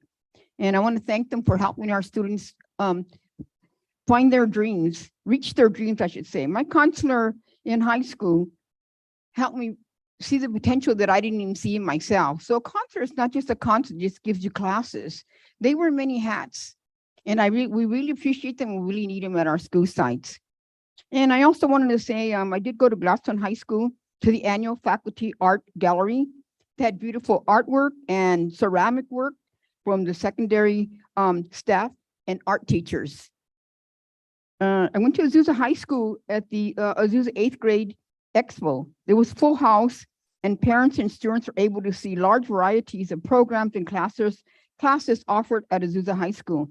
Entertainment was fantastic, speaking of the music program. Azusa High School and Gladstone High School band, jazz band, chorus. Visually impaired student Brianna sang the national anthem with the ASL students using sign language right beside her. It was really beautiful to see. And she is so talented. She also sings in the mariachi program. So it was a sight to see. She's a beautiful student. I went to Paramount Elementary at their after-school program at their STEM Academy with Mr. Hartman. I want to thank him for inviting me to his classroom. There were many students there after school, very excited, working on their projects. They were doing catapults. They had to design their own catapults, first of all, and then they had to put them together. And if it didn't work or didn't match up, they had to figure out, how does this work? Because at the end, they had battles against each other. So it was really good. When it was time for them to go home, he says, okay, watch this. He says, okay, students, it's time to go home. They're like, no, we don't want to go home. They really enjoy being there. So I want to thank him for his invitation. I went to Dalton School, a coffee with the principal in Tulsa. Julie McGaw did a really great job with parents, working with them and showing them techniques and how to use math at home, just even in their kitchen. How many chairs are sitting there, or how many legs are there going to the store. The kids from the upper grades, the mom was mentioning that she gives her son the $5 to the $1 and wants him to make the transaction so he knows how to count money. So I really thank her for doing that. And I also have a comment. I have a comment that I do know that we have many talented students in the music program. I go to most of their concerts and most of their the plays of the arts. I strongly believe in the arts. And I want to know, how are we going to continue our music program with cutting of our staff? First question. And how are we going to continue our programs? Are they going to be overcrowded? Or are students not going to be able to participate in the music program because it is too crowded? Or how is that going to work if we have less students? Are we going to have less staff? Are we going to have more students in there? I'm very concerned about that because our band, our jazz band, all our bands, they're fantastic. And I do have that concern. And do we have any comparisons of other districts of our enrollment, our future enrollment approximately? How are the programs working for them? Are we just doing this? I do know that we have a cuts. I do know the reorganization, and there is a process, and there's a necessity in our district. But I still really want to know, how is it working at other districts with similar enrollment? And regarding the overcrowding, and I am concerned of students, they love music. They don't even know their talents, if it's singing, dancing, drama, whichever. And I want to give them that opportunity. Thank you. Thank you, Board Member Rodriguez Peña. And now our Board Clerk, Board Member Arianes.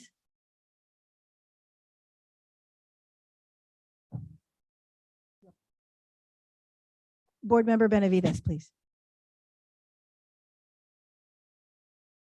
I just have a few comments, and I wanted to say thank you to the students that did show up tonight to speak. And it's nice to see that there is a passion and that you enjoy our music and arts program. But I know that Ms. Yolanda Rodriguez Peña also stated that there is a process, and I know the board is looking at everything through the lens of trying to keep everything as positive as we can. And we want to make sure that we continue with the programs we can for our students. So thank you for being here tonight. Board Clerk Arianes. I would like to wish everybody at home here happy Valentine's. I'm going to share a quick little story. My daughter's like, why do we celebrate Valentine's? And I said, to remember that we like each other, right? But most importantly, I said, one thing that Valentine's we don't talk about is, like, before you start loving other people, you got to love yourself, right? So be your own Valentine. So I challenge all of you guys to be your own Valentine. So happy Valentine's. Second, yes, we're going through a lot of this year, and I heard this tonight. A lot of readjusting, reimagining, right? And as this is a work in progress, I appreciate the comments, the concerns, right? We cannot have a great district if we don't, and I'm being completely honest, if we do not reimagine this, right? But at what cost? And so thank you guys for being here and sharing your concerns. I would like to look at that a little closer and then take it from there. And I trust in our cabinet that they're looking at those numbers as well. So when, they do tell you certain things, I trust them. So thank you, cabinet, for working really hard during this time as we make this transition. Thank you. And parents, congratulations again to all the parents tonight that were here. Congratulations to all of you guys at home, parents, grandparents, just for being our village. Again, thank you.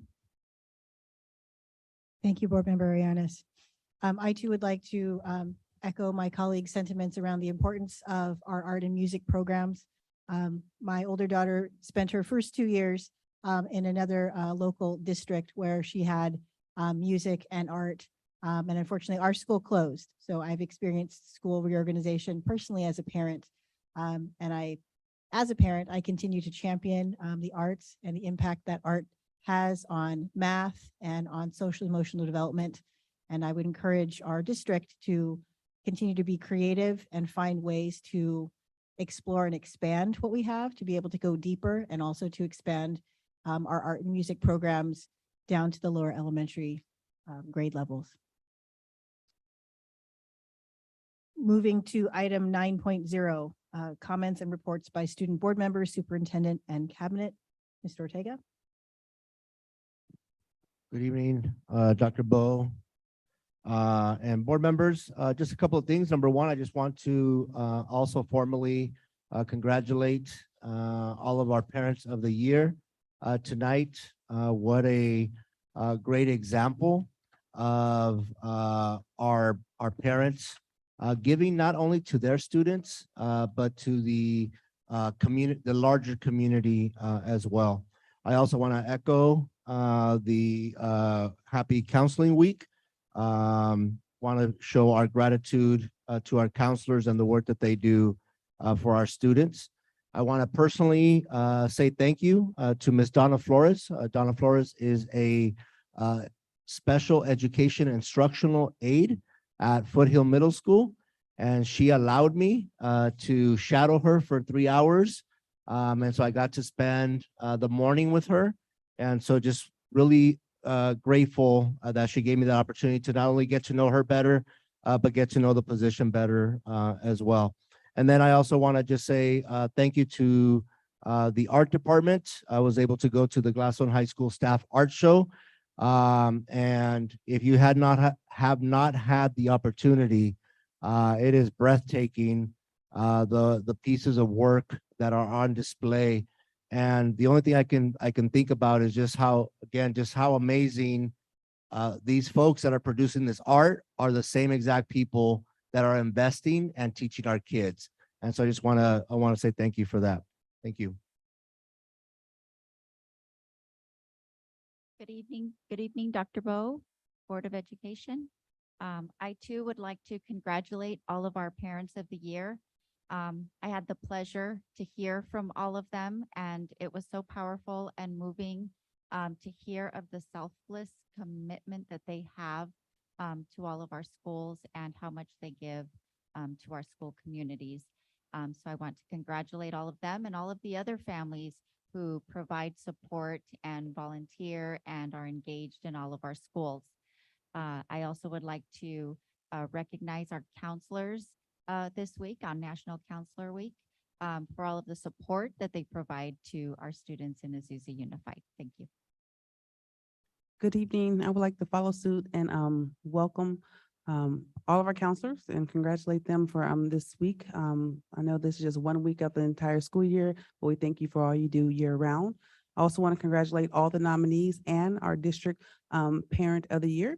Additionally, I want to congratulate, I was able to participate or see the Gladstone boys soccer senior night, as well as the Gladstone girls varsity senior night. And it was exciting to see our students out there putting in work. So thank you. And good evening. I also want to follow the chorus of congratulations to our parents of the year. And also recognize the Board of Education for putting this event together and helping us just recognize and uplift the wonderful work of our Parents of the Year at all of our sites. It's something that in my 3rd district, this is the only district that I see do this on a regular basis, and coming back in person truly is special.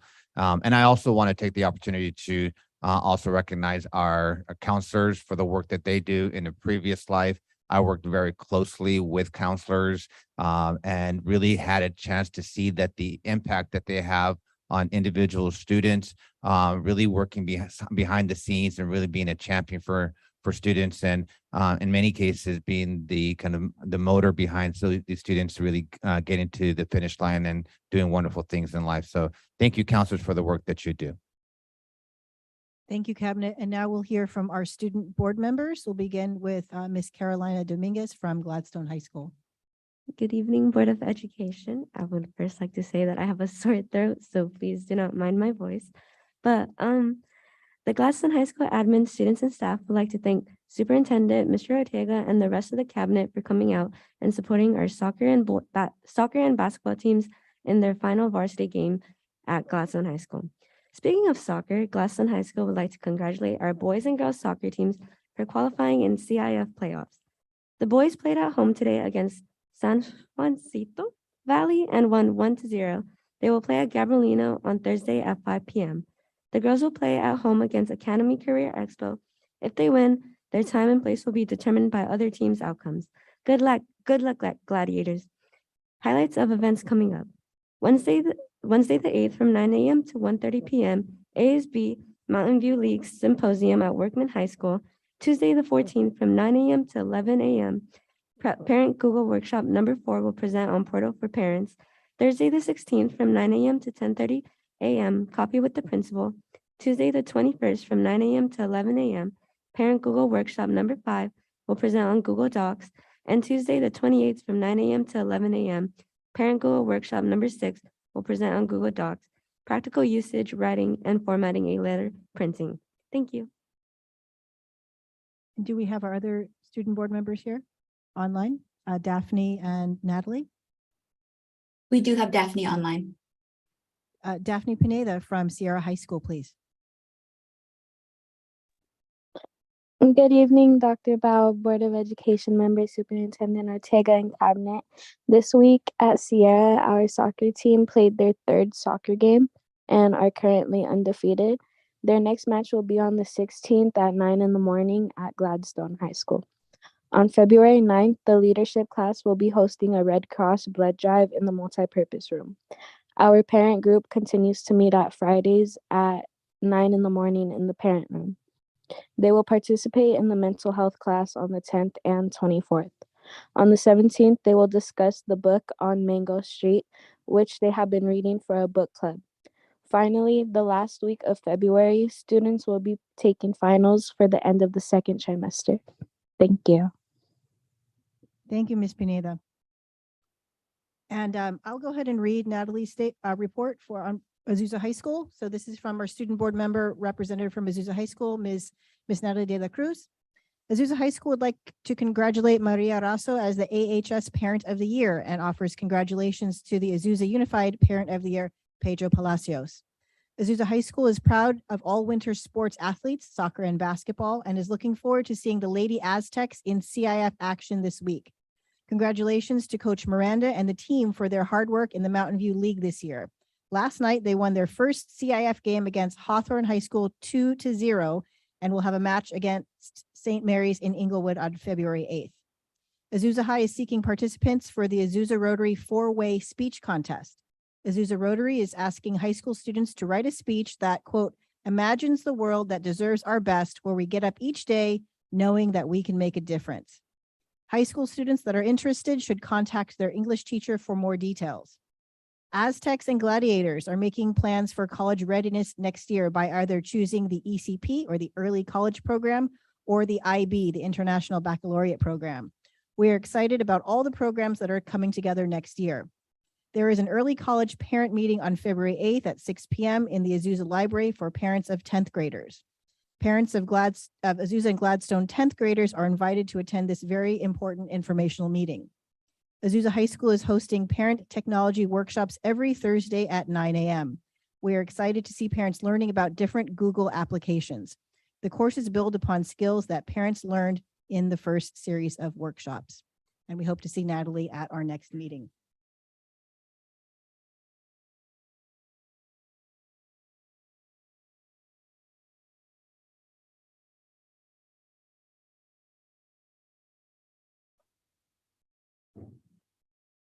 Moving to item 10.1, approval of the consent calendar. May I have a motion? Motion to approve. And a second? Second. Moved and seconded. We'll move to a vote.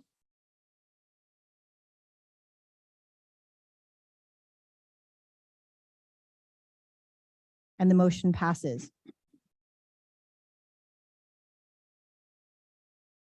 Moving to item 12.0, curriculum and instruction. Ms. Camacho.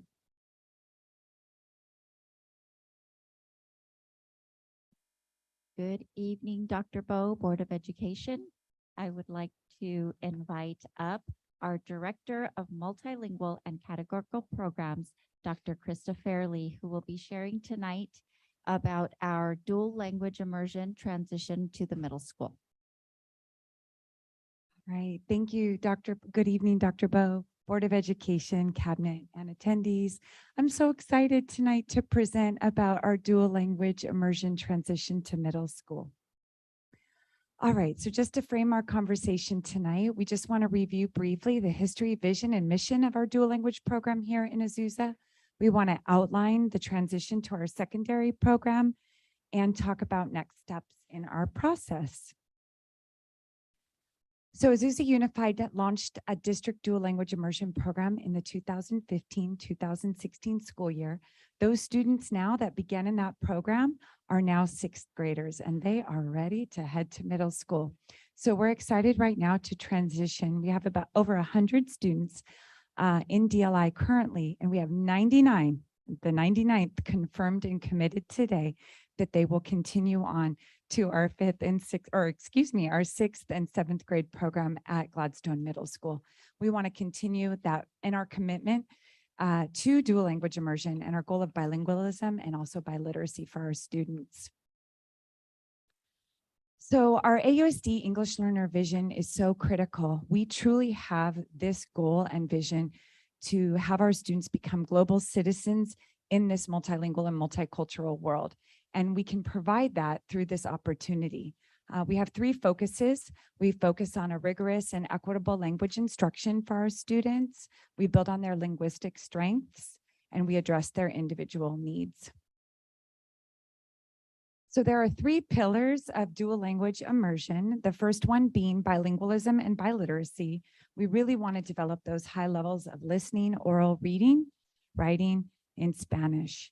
Our second pillar is academic excellence. We want our students to achieve excellence in both content in both languages. And we also want to develop and nurture multicultural and global competence. Our students, we want to really foster and facilitate positive cultural understanding and appreciation. So just a reminder, and this is what I told our parents, there's a lot of research about the benefits of dual language immersion and why districts like ours have really committed to this program. First and foremost, our students in dual language immersion programs have increased results on standardized testing. Our students reclassify. Right now, we've reclassified almost 200 students this year, but our students in dual language immersion reclassify at higher rates. I like this one personally, the executive brain function that our bilingual students, there's research that shows that they pay more focused attention, they're less distracted, and probably because of that dual language are able to switch back and forth between tasks.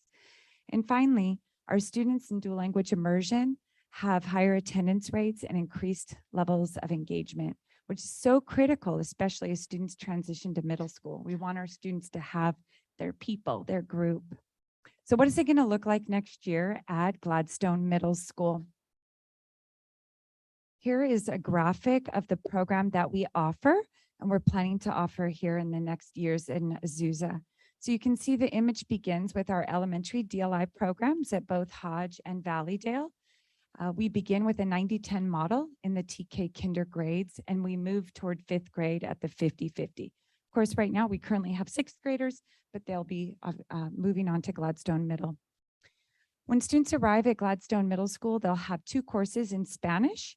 They'll have a Spanish language arts course and a social studies course.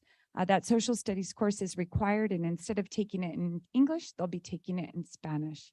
And as the students move on to high school, the goal is to continue their language focus and success. So in 7th and 8th grade, our Spanish language arts curriculum that we typically give at the 9th grade level will actually be given at the 7th and 8th grade level. So as students move into 9th grade, they'll begin with Spanish speakers 2. They're able to then move on to AP Spanish language. And then by the 11th and 12th grade, they have some options. They can continue with AP Spanish literature, or if they're into language or another area of interest, they can continue with those choices. So just here's another image that we've shared with our families so that to understand the transition. When students go to middle school, they have 6 periods instead of just 1 teacher. It's a fun change. Lots of new friends and new teachers. All students in 6th, 7th, and 8th grade will take PE, a science course, language arts, and math in English. And then the courses that are highlighted in kind of the orangish color there are the students that are the classes that will be taught in Spanish. So the social studies curriculum and the DLI Spanish language arts. I did want to make a comment. We had several questions from parents about this course progression. This is a very common when students progress to the middle school level. Typically, social studies is the content area that our middle schoolers take in that second language. All right, so here's an example schedule. I really like the thinking on part of our future principal of Gladstone Middle School, offering some options for our students. Students can take a 6-period day. So the first schedule shows their 8 o'clock to 2:10 schedule with a 1st period through 6th period. I feel like I'm echoing into the microphone. I apologize. Not necessarily in that order, but it's an example of what a student might take. For a student that really wants to take an elective, and middle school, having been a middle school principal, it's about the electives, and we have a lot to offer at Gladstone Middle School. We're offering a 0-period PE. That way students can get PE out of the way in the cool of the day and also be able to choose an elective of their choice. So there's an example schedule for a future student at Gladstone Middle School that maybe will have 7 periods. And we can't forget that the ultimate goal of this for our students is to achieve that state seal of biliteracy. And that recognition and award is on their transcripts as they move on to college and career and their future. And it is given to those students who have attained that high level of proficiency in speaking, reading, and writing in 1 or more languages. So I just want to thank you for the opportunity. What a great year to land in Azusa Unified that I get to be part of this work. And if you have any questions, I'll be happy to answer them.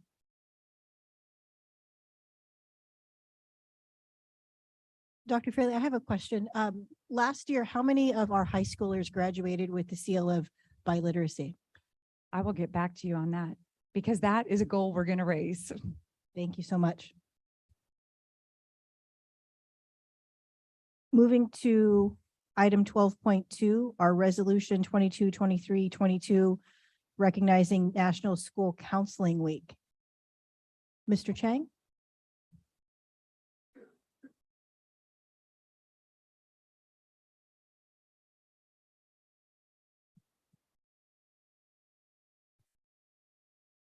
Good evening. Board President, Dr. Bo, members of the board, Superintendent Ortega, Cabinet, student board member, as well as the Azusa Unified community. Thank you, Board of Education, for the soon-to-be resolution recognizing our counselors and allowing me a few minutes to share just how amazing they truly are. As you know, this year has been a year of transitions. which has prompted us to adapt quite quickly to the changing landscape at Azusa Unified. Not only are we still dealing with the effects of the COVID pandemic, we are transitioning with our reorganization. Yet thankfully, our counselors have continued to do what they always have done. They have provided a semblance of normalcy while dealing gracefully with the many challenges that these transitions have brought. For example, counselors are still having individual and group counseling sessions, doing classroom presentations regarding GPAs, graduation credits, college and career awareness, and course selection.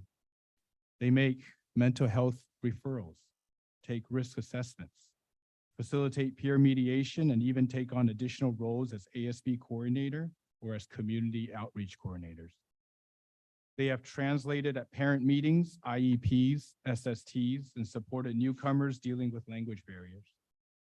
They have had heart-to-heart talks with students, parents, and even staff. And yet each and every day, our counselors share the message that our students they can persevere, they can go to college, they can explore greater opportunities, and they can be better. So please allow me to recognize these counselors by name, and if they are in the virtual audience, you know how I feel about you. The district feels very thankful that you are working for us and with us. Dominique Perez at Slauson Middle School, Karen Eusebio, Center Middle School, Steve Scott, Foothill Middle School, Maricela Casas at Ellington, Sandra Wyatt at Sierra High School, Daniel Soriano here at Adult Ed. We also have the Gladstone High School counselors, Joyce De Leon and Christy Calderon. Azusa High School counselors, Jackie Hoke, Crystal Mejia, Laura Ortiz, and Anna Sanchez. I would be remiss if I did not also take this opportunity to recognize two very important people who help our students in counseling support. Karina Hernandez at Azusa High School and Lori Madden at Gladstone High School are two career center techs who do so much to counsel and support our students, such as having access to scholarships, grants, financial aid for their post-high school graduation, and so much more. Both Karina and Lori are accessible and welcoming to students and find ways to support those who choose a career path with internships and work programs, choices that are beyond or other than college. As a matter of fact, Lori coaches our I believe it was basketball. Yeah, Lori teaches about and coaches the basketball team. So they do so much beyond what their job entails. Lastly, and on a very personal level, I wanted to share an experience. Last November, the counselors and I were gathered in a room about to share a meal, also to review California colleges, which is on the consent calendar today. We're also talking about our FPN visit. We're sharing some laughs. And I remember looking around the room and just smiling. I recall how honored and privileged I felt to be working with such a passionate and dedicated group of advocates for our students and for their futures. Throughout that meeting, we laughed and joked, as we always do. We shared the challenges we faced, but with always the understanding that we had to move forward with optimism and strength. They continue to persevere through the transitions, they continue to laugh, and they continue to remind me of all that is great about Azusa Unified. Oh, and by the way, if Stella is listening to this, we had an incredible meal prepared by the nutrition services. Shout out to them. Delicious Thanksgiving dinner for me. Again, thank you for the resolution and thank you for all that you do to uplift our support our counselors. Have a great rest of your evening. Thank you, Mr. Chang. May I have a motion for item 12.2? Motion to approve 12.2. Is there a second? Moved and seconded. Any discussion? Seeing none, we'll move to a vote. We do appreciate them. Yes, go counselors, woo!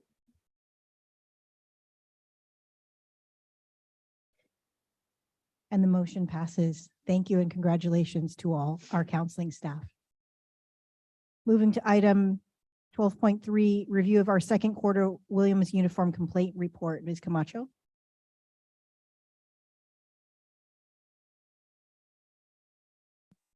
So we have attached the review of our Williams complaint, quarterly, Williams complaint report. And we had, a report of 3 misassignments that have been resolved. Thank you very much. Moving to item 13.1, presentation of new laws affecting Board of Education meetings. Mr. Ortega. Thank you, Board President, Dr. Bo. Tonight, we have with us Mr. Carlos Villegas, who is going to be walking the Board of Education through 2 new bills. The first one is Assembly Bill 2449, which is going to change the manner in which board members can attend a board meeting in a virtual setting.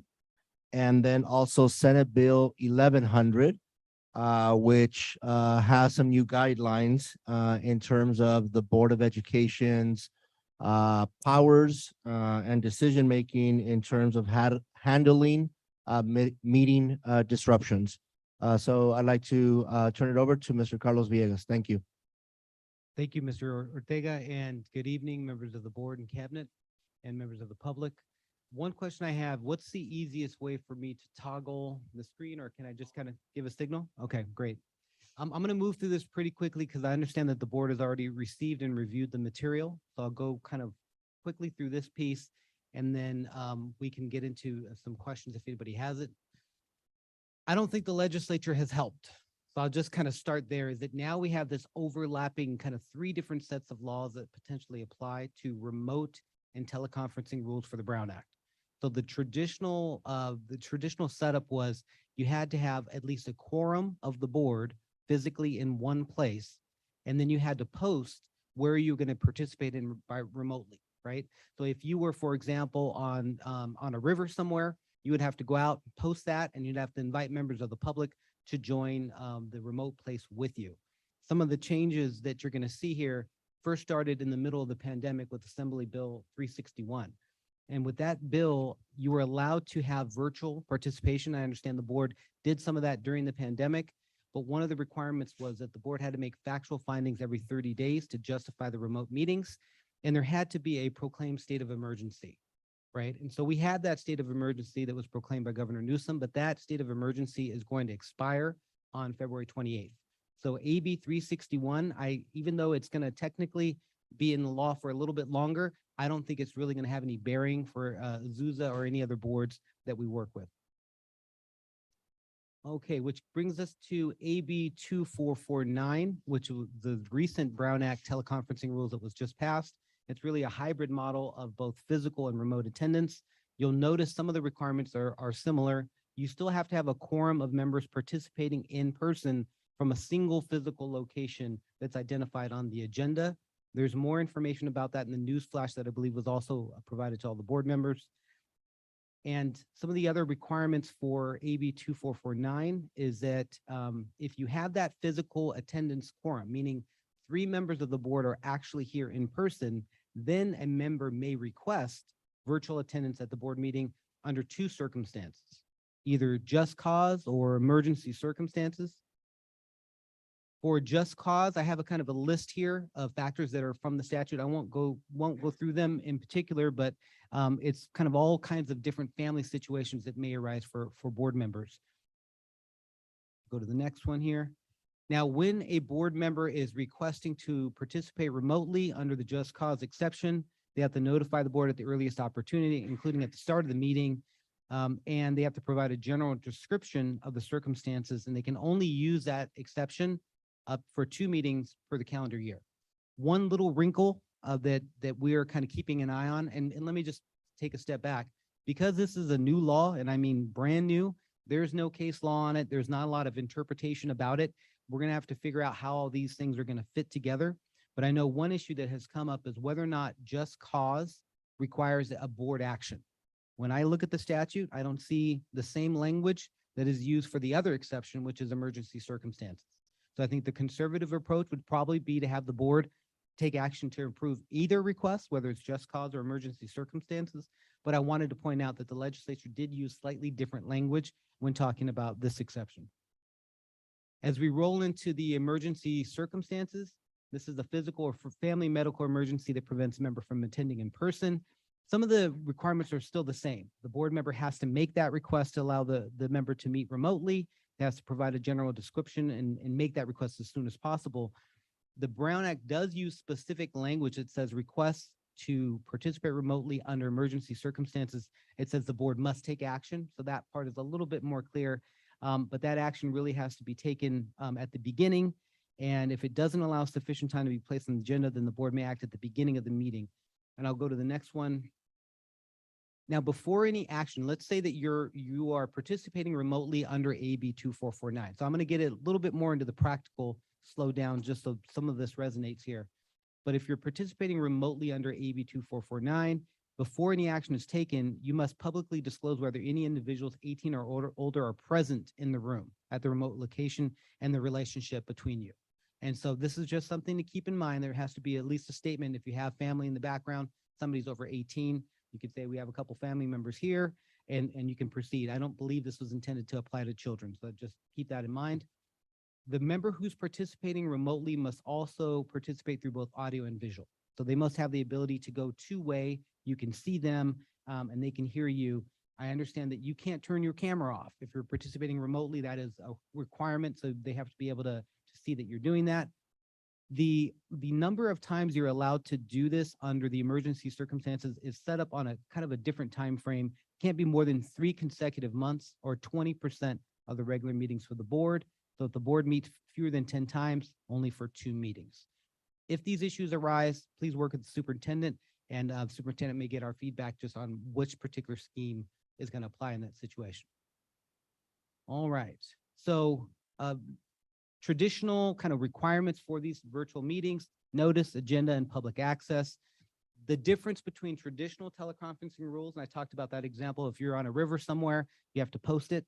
You don't need to post your location for teleconferencing under AB 2449.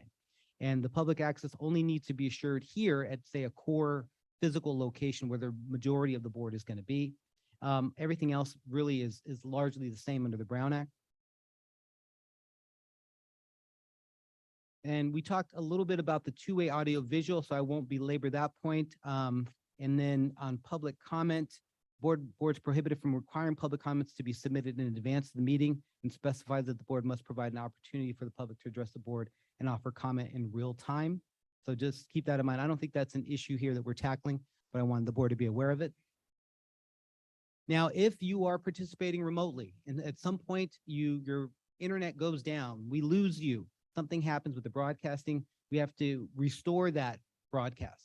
And we don't want to take any action while there's a disruption in the services. So just keep in mind, if you do take action while their internet went out, that action that you take could be subject to challenge. All right, so we tried to, in one slide or so, try to kind of weave together how these different laws are going to apply. I think the most important thing really is to focus on the second bullet point here, because we're going to get to the end of February here pretty soon. After that, you're going to be looking at just AB 2449 and traditional Brown Act teleconferencing rules. And after January 1, 2026, AB 2449 will also be gone. And then I think we're going to veer just back to good old fashioned Brown Act for what it's worth. All right. I think these will help the board as well. The practical considerations for AB 2449.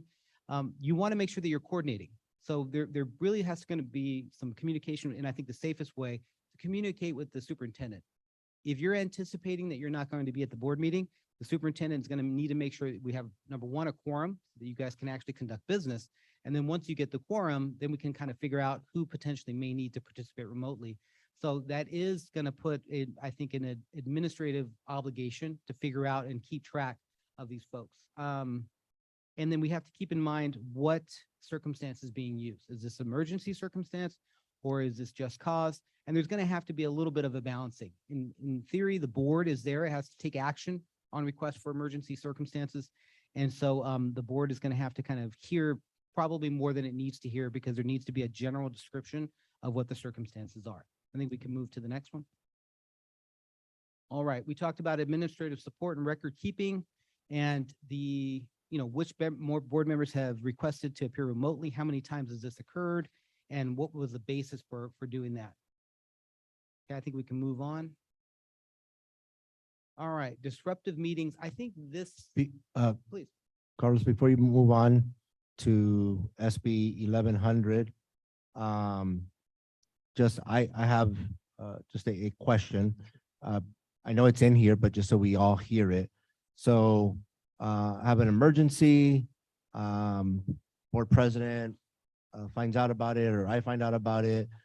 That vote does not have to be agendized if the board member who's calling under the emergency calls us at 4 p.m. the day of the board meeting. Yeah, and I think because the statute allows for the request to be made at the beginning of the board meeting, there's no way that the board could properly agendize it. So I think you're relatively safe doing that. But I do think that conversation needs to happen right at the beginning so that it's communicated to the public and it's completely transparent. All right, so we were getting to some practical, or actually SB 1100 disruptive meetings. I think this largely came out of some of the things that we were seeing at board meetings during the pandemic, but this allows the presiding member of the board to remove or cause the removal of an individual for disrupting a public meeting. If they choose to remove an individual, then there's a section of the Brown Act which requires a presiding member to warn the individual of their disruptive behavior and the consequence of potential removal. And if they don't promptly stop, then the individual can be removed. With all candor, this is going to come up every once and again. I don't see it very often at all. And even though you have this new law that says you can remove disruptive members, in my mind, the process for dealing with disruptions in board meetings is largely stays the same. I think through good communication with the public, through support of our partners, whether it's, folks on campus, whether it's law enforcement, I think you guys will be able to navigate those situations, but know that you do have a new tool at your disposal to potentially remove folks from the room. We could go to the next slide. What is a disruption? What would actually qualify to be removed? You have to engage in behavior during the meeting that actually disrupts, disturbs, impedes, or renders infeasible the conduct of the meeting. My focus is on actually. So if somebody comes in, they're making a scene, but the meeting is going to go on, and at some point they are no longer disruptive, I think in that instance, they are no longer actually disrupting the meeting. And I'll give you another example. And my mom was in CTA for a long time. And so CTA would like to come and they'll wear t-shirts and they'll support a certain position for the bargaining unit. That's not necessarily an actual disruption. Can the board still proceed even though there's people wearing a certain color of t-shirt? Absolutely. I don't think that would be an actual disruption. So just focus on, is there something preventing the board from doing its business? If there is, this statute may come into place. One other thing we should just mention, because I think it is important, apart from failing to comply with reasonable and lawful board regulations, there's behavior that constitutes use of force or a true threat of force. I think if anything, that would be the focus, where if, as a board member, if something like that is occurring, then you may need to have somebody removed. Can I ask you a question at this time? This is Yolanda. Yeah, sure. So what about if someone is speaking and they're using foul language? Is that disruptions?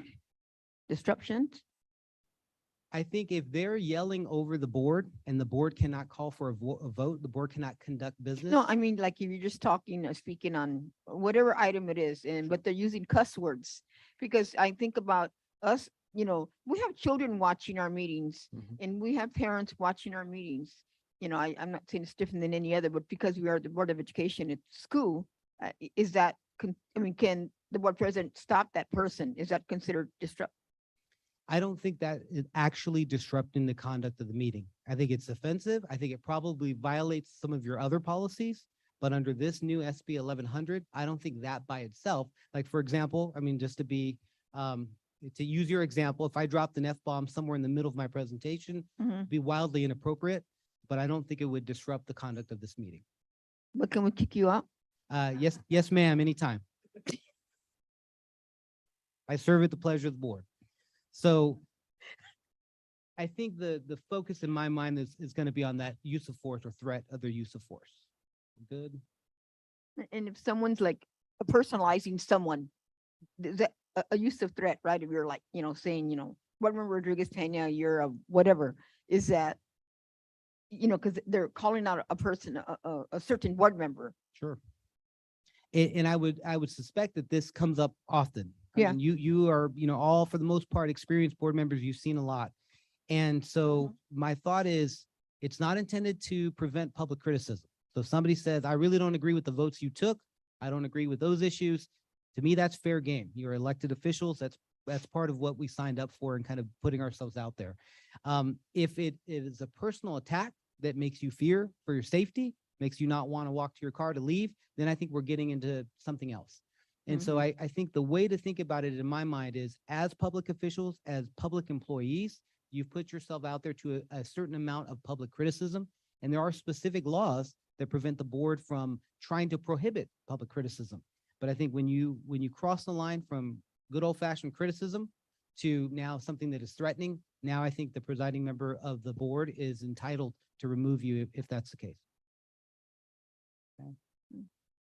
All right. So and one last thing, no warning is required. And I think that to me is not entirely consistent with the other piece about telling them that they need to, that they're going to have to be removed. But I think here's the difference, right? It's the true threat of force. So I think for something like that, you don't need to kind of go through a process. There's a true threat of force. There's a sufficient indicia of intent and seriousness. And what does that mean? We can unpack that at a separate governance training. But I think if you think the threat is real, then you're entitled to remove that person. Okay. I think at the end of the day, the way that you guys normally conduct business in terms of disruptive persons is probably going to hold true for you. It's probably going to still work. So we do have another news flash on that particular topic. And I think that brings me to the end. So if any questions, I was watching my watch here, so try to bring it in time. Are there any questions or comments from the board? Thank you, Carlos. Appreciate it. Of course. Thank you. Moving to item 13.2, approval of resolution 22-23-18, release or reassignment of certificated administrators. Is there a motion? Motion to approve 13.2. And is there a second? Second. Moved and seconded. Any discussion? Seeing none, we'll call for a vote.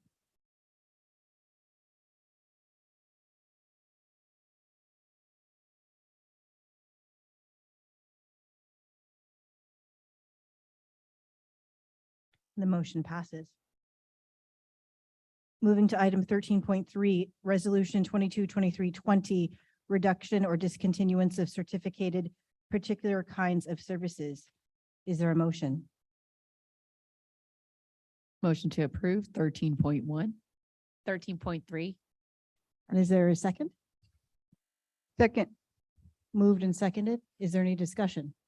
Yes, my only discussion is I would like answers to the questions that I asked Mr. Ortega in our next packet, please. Thank you. Any further discussion? All right, move to a vote.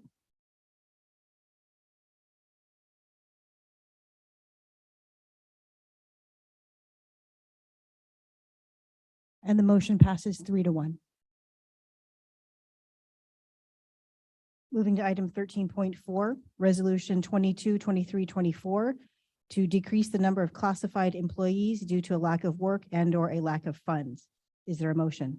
Motion to approve 13.4. And is there a second? Second. Moved and seconded. Is there any discussion? Seeing none, we'll call for a vote.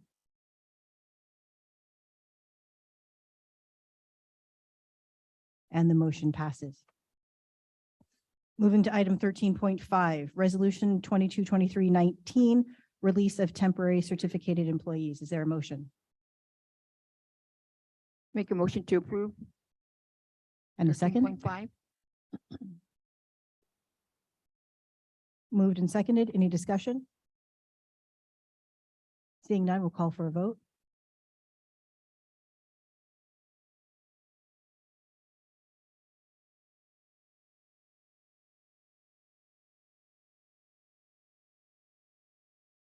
And the motion passes. 13.6, Resolution 22-23 to establish a Facilities Advisory Committee and appoint committee members. Is there a motion? Make a motion to approve 13.6. Second. Moved and seconded. Any discussion? Seeing none, we'll move to a vote.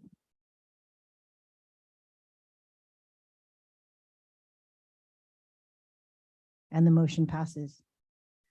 Moving on to item 14.1, acceptance of the 21-22 district audit report. Ms. Jamal. Thank you. Good evening, Dr. Bo and fellow board members and cabinet. It was my honor to introduce you all to Ms. Garima, our auditor from Harshal. This is our first year with this auditing firm, and she will give you a brief overview of our audit report. Thank you. Thank you, everyone. Respected board members and cabinet, I'm Garima representing Harshal and Company. As mentioned, we are auditing for the first year. And before I start, I would like to thank Latasha Shannon, who has cooperated us in the audit. First year is always tricky, but we got enough cooperation from your team members. And we are glad to inform about the results. So I'll take you to page number 109, and I will let you know all the results. So summary of auditor result is unmodified opinion. Unmodified opinion is a clean opinion, which means there is no finding. Internal control over financial reporting, no material weakness identified. Non-significant deficiencies were identified. And there was no non-compliance material to financial statement noted. For federal awards, internal control over major programs, no material weakness, significant deficiency, none reported, and our audit opinion was clean, unmodified opinion. On the state awards, we have an unmodified opinion, again, the clean opinion, no findings. Material weakness, no material weakness were identified, no significant deficiencies were identified. We have also conducted a performance audit, which was in accordance with applicable standard contained in government auditing standards. I'm happy to let you know that district is in compliance with performance requirement as reflected in Proposition 39, outlined in Article 13A. And our test results indicated that the district expended building fund Major K only for project approved by voters in accordance with Proposition 39. So yes, I am so happy to announce that we have a clean opinion, clean audit this year. And over to you, and open the floor for the questions. Thank you. Board members, are there any questions for our audit representative? Congratulations, Ms. Jamal, and your entire department. Thank you. This is an action item. Is there a motion for 14.1, acceptance of the 21-22 district audit report? Make a motion to approve 14.1. Second. Moved and seconded. Being no discussion, we'll move to a vote.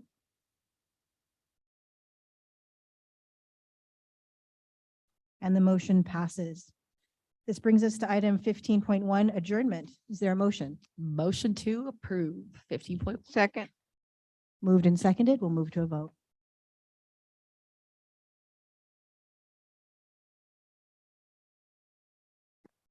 Thank you. Our meeting is adjourned at 9:31. Have a great evening.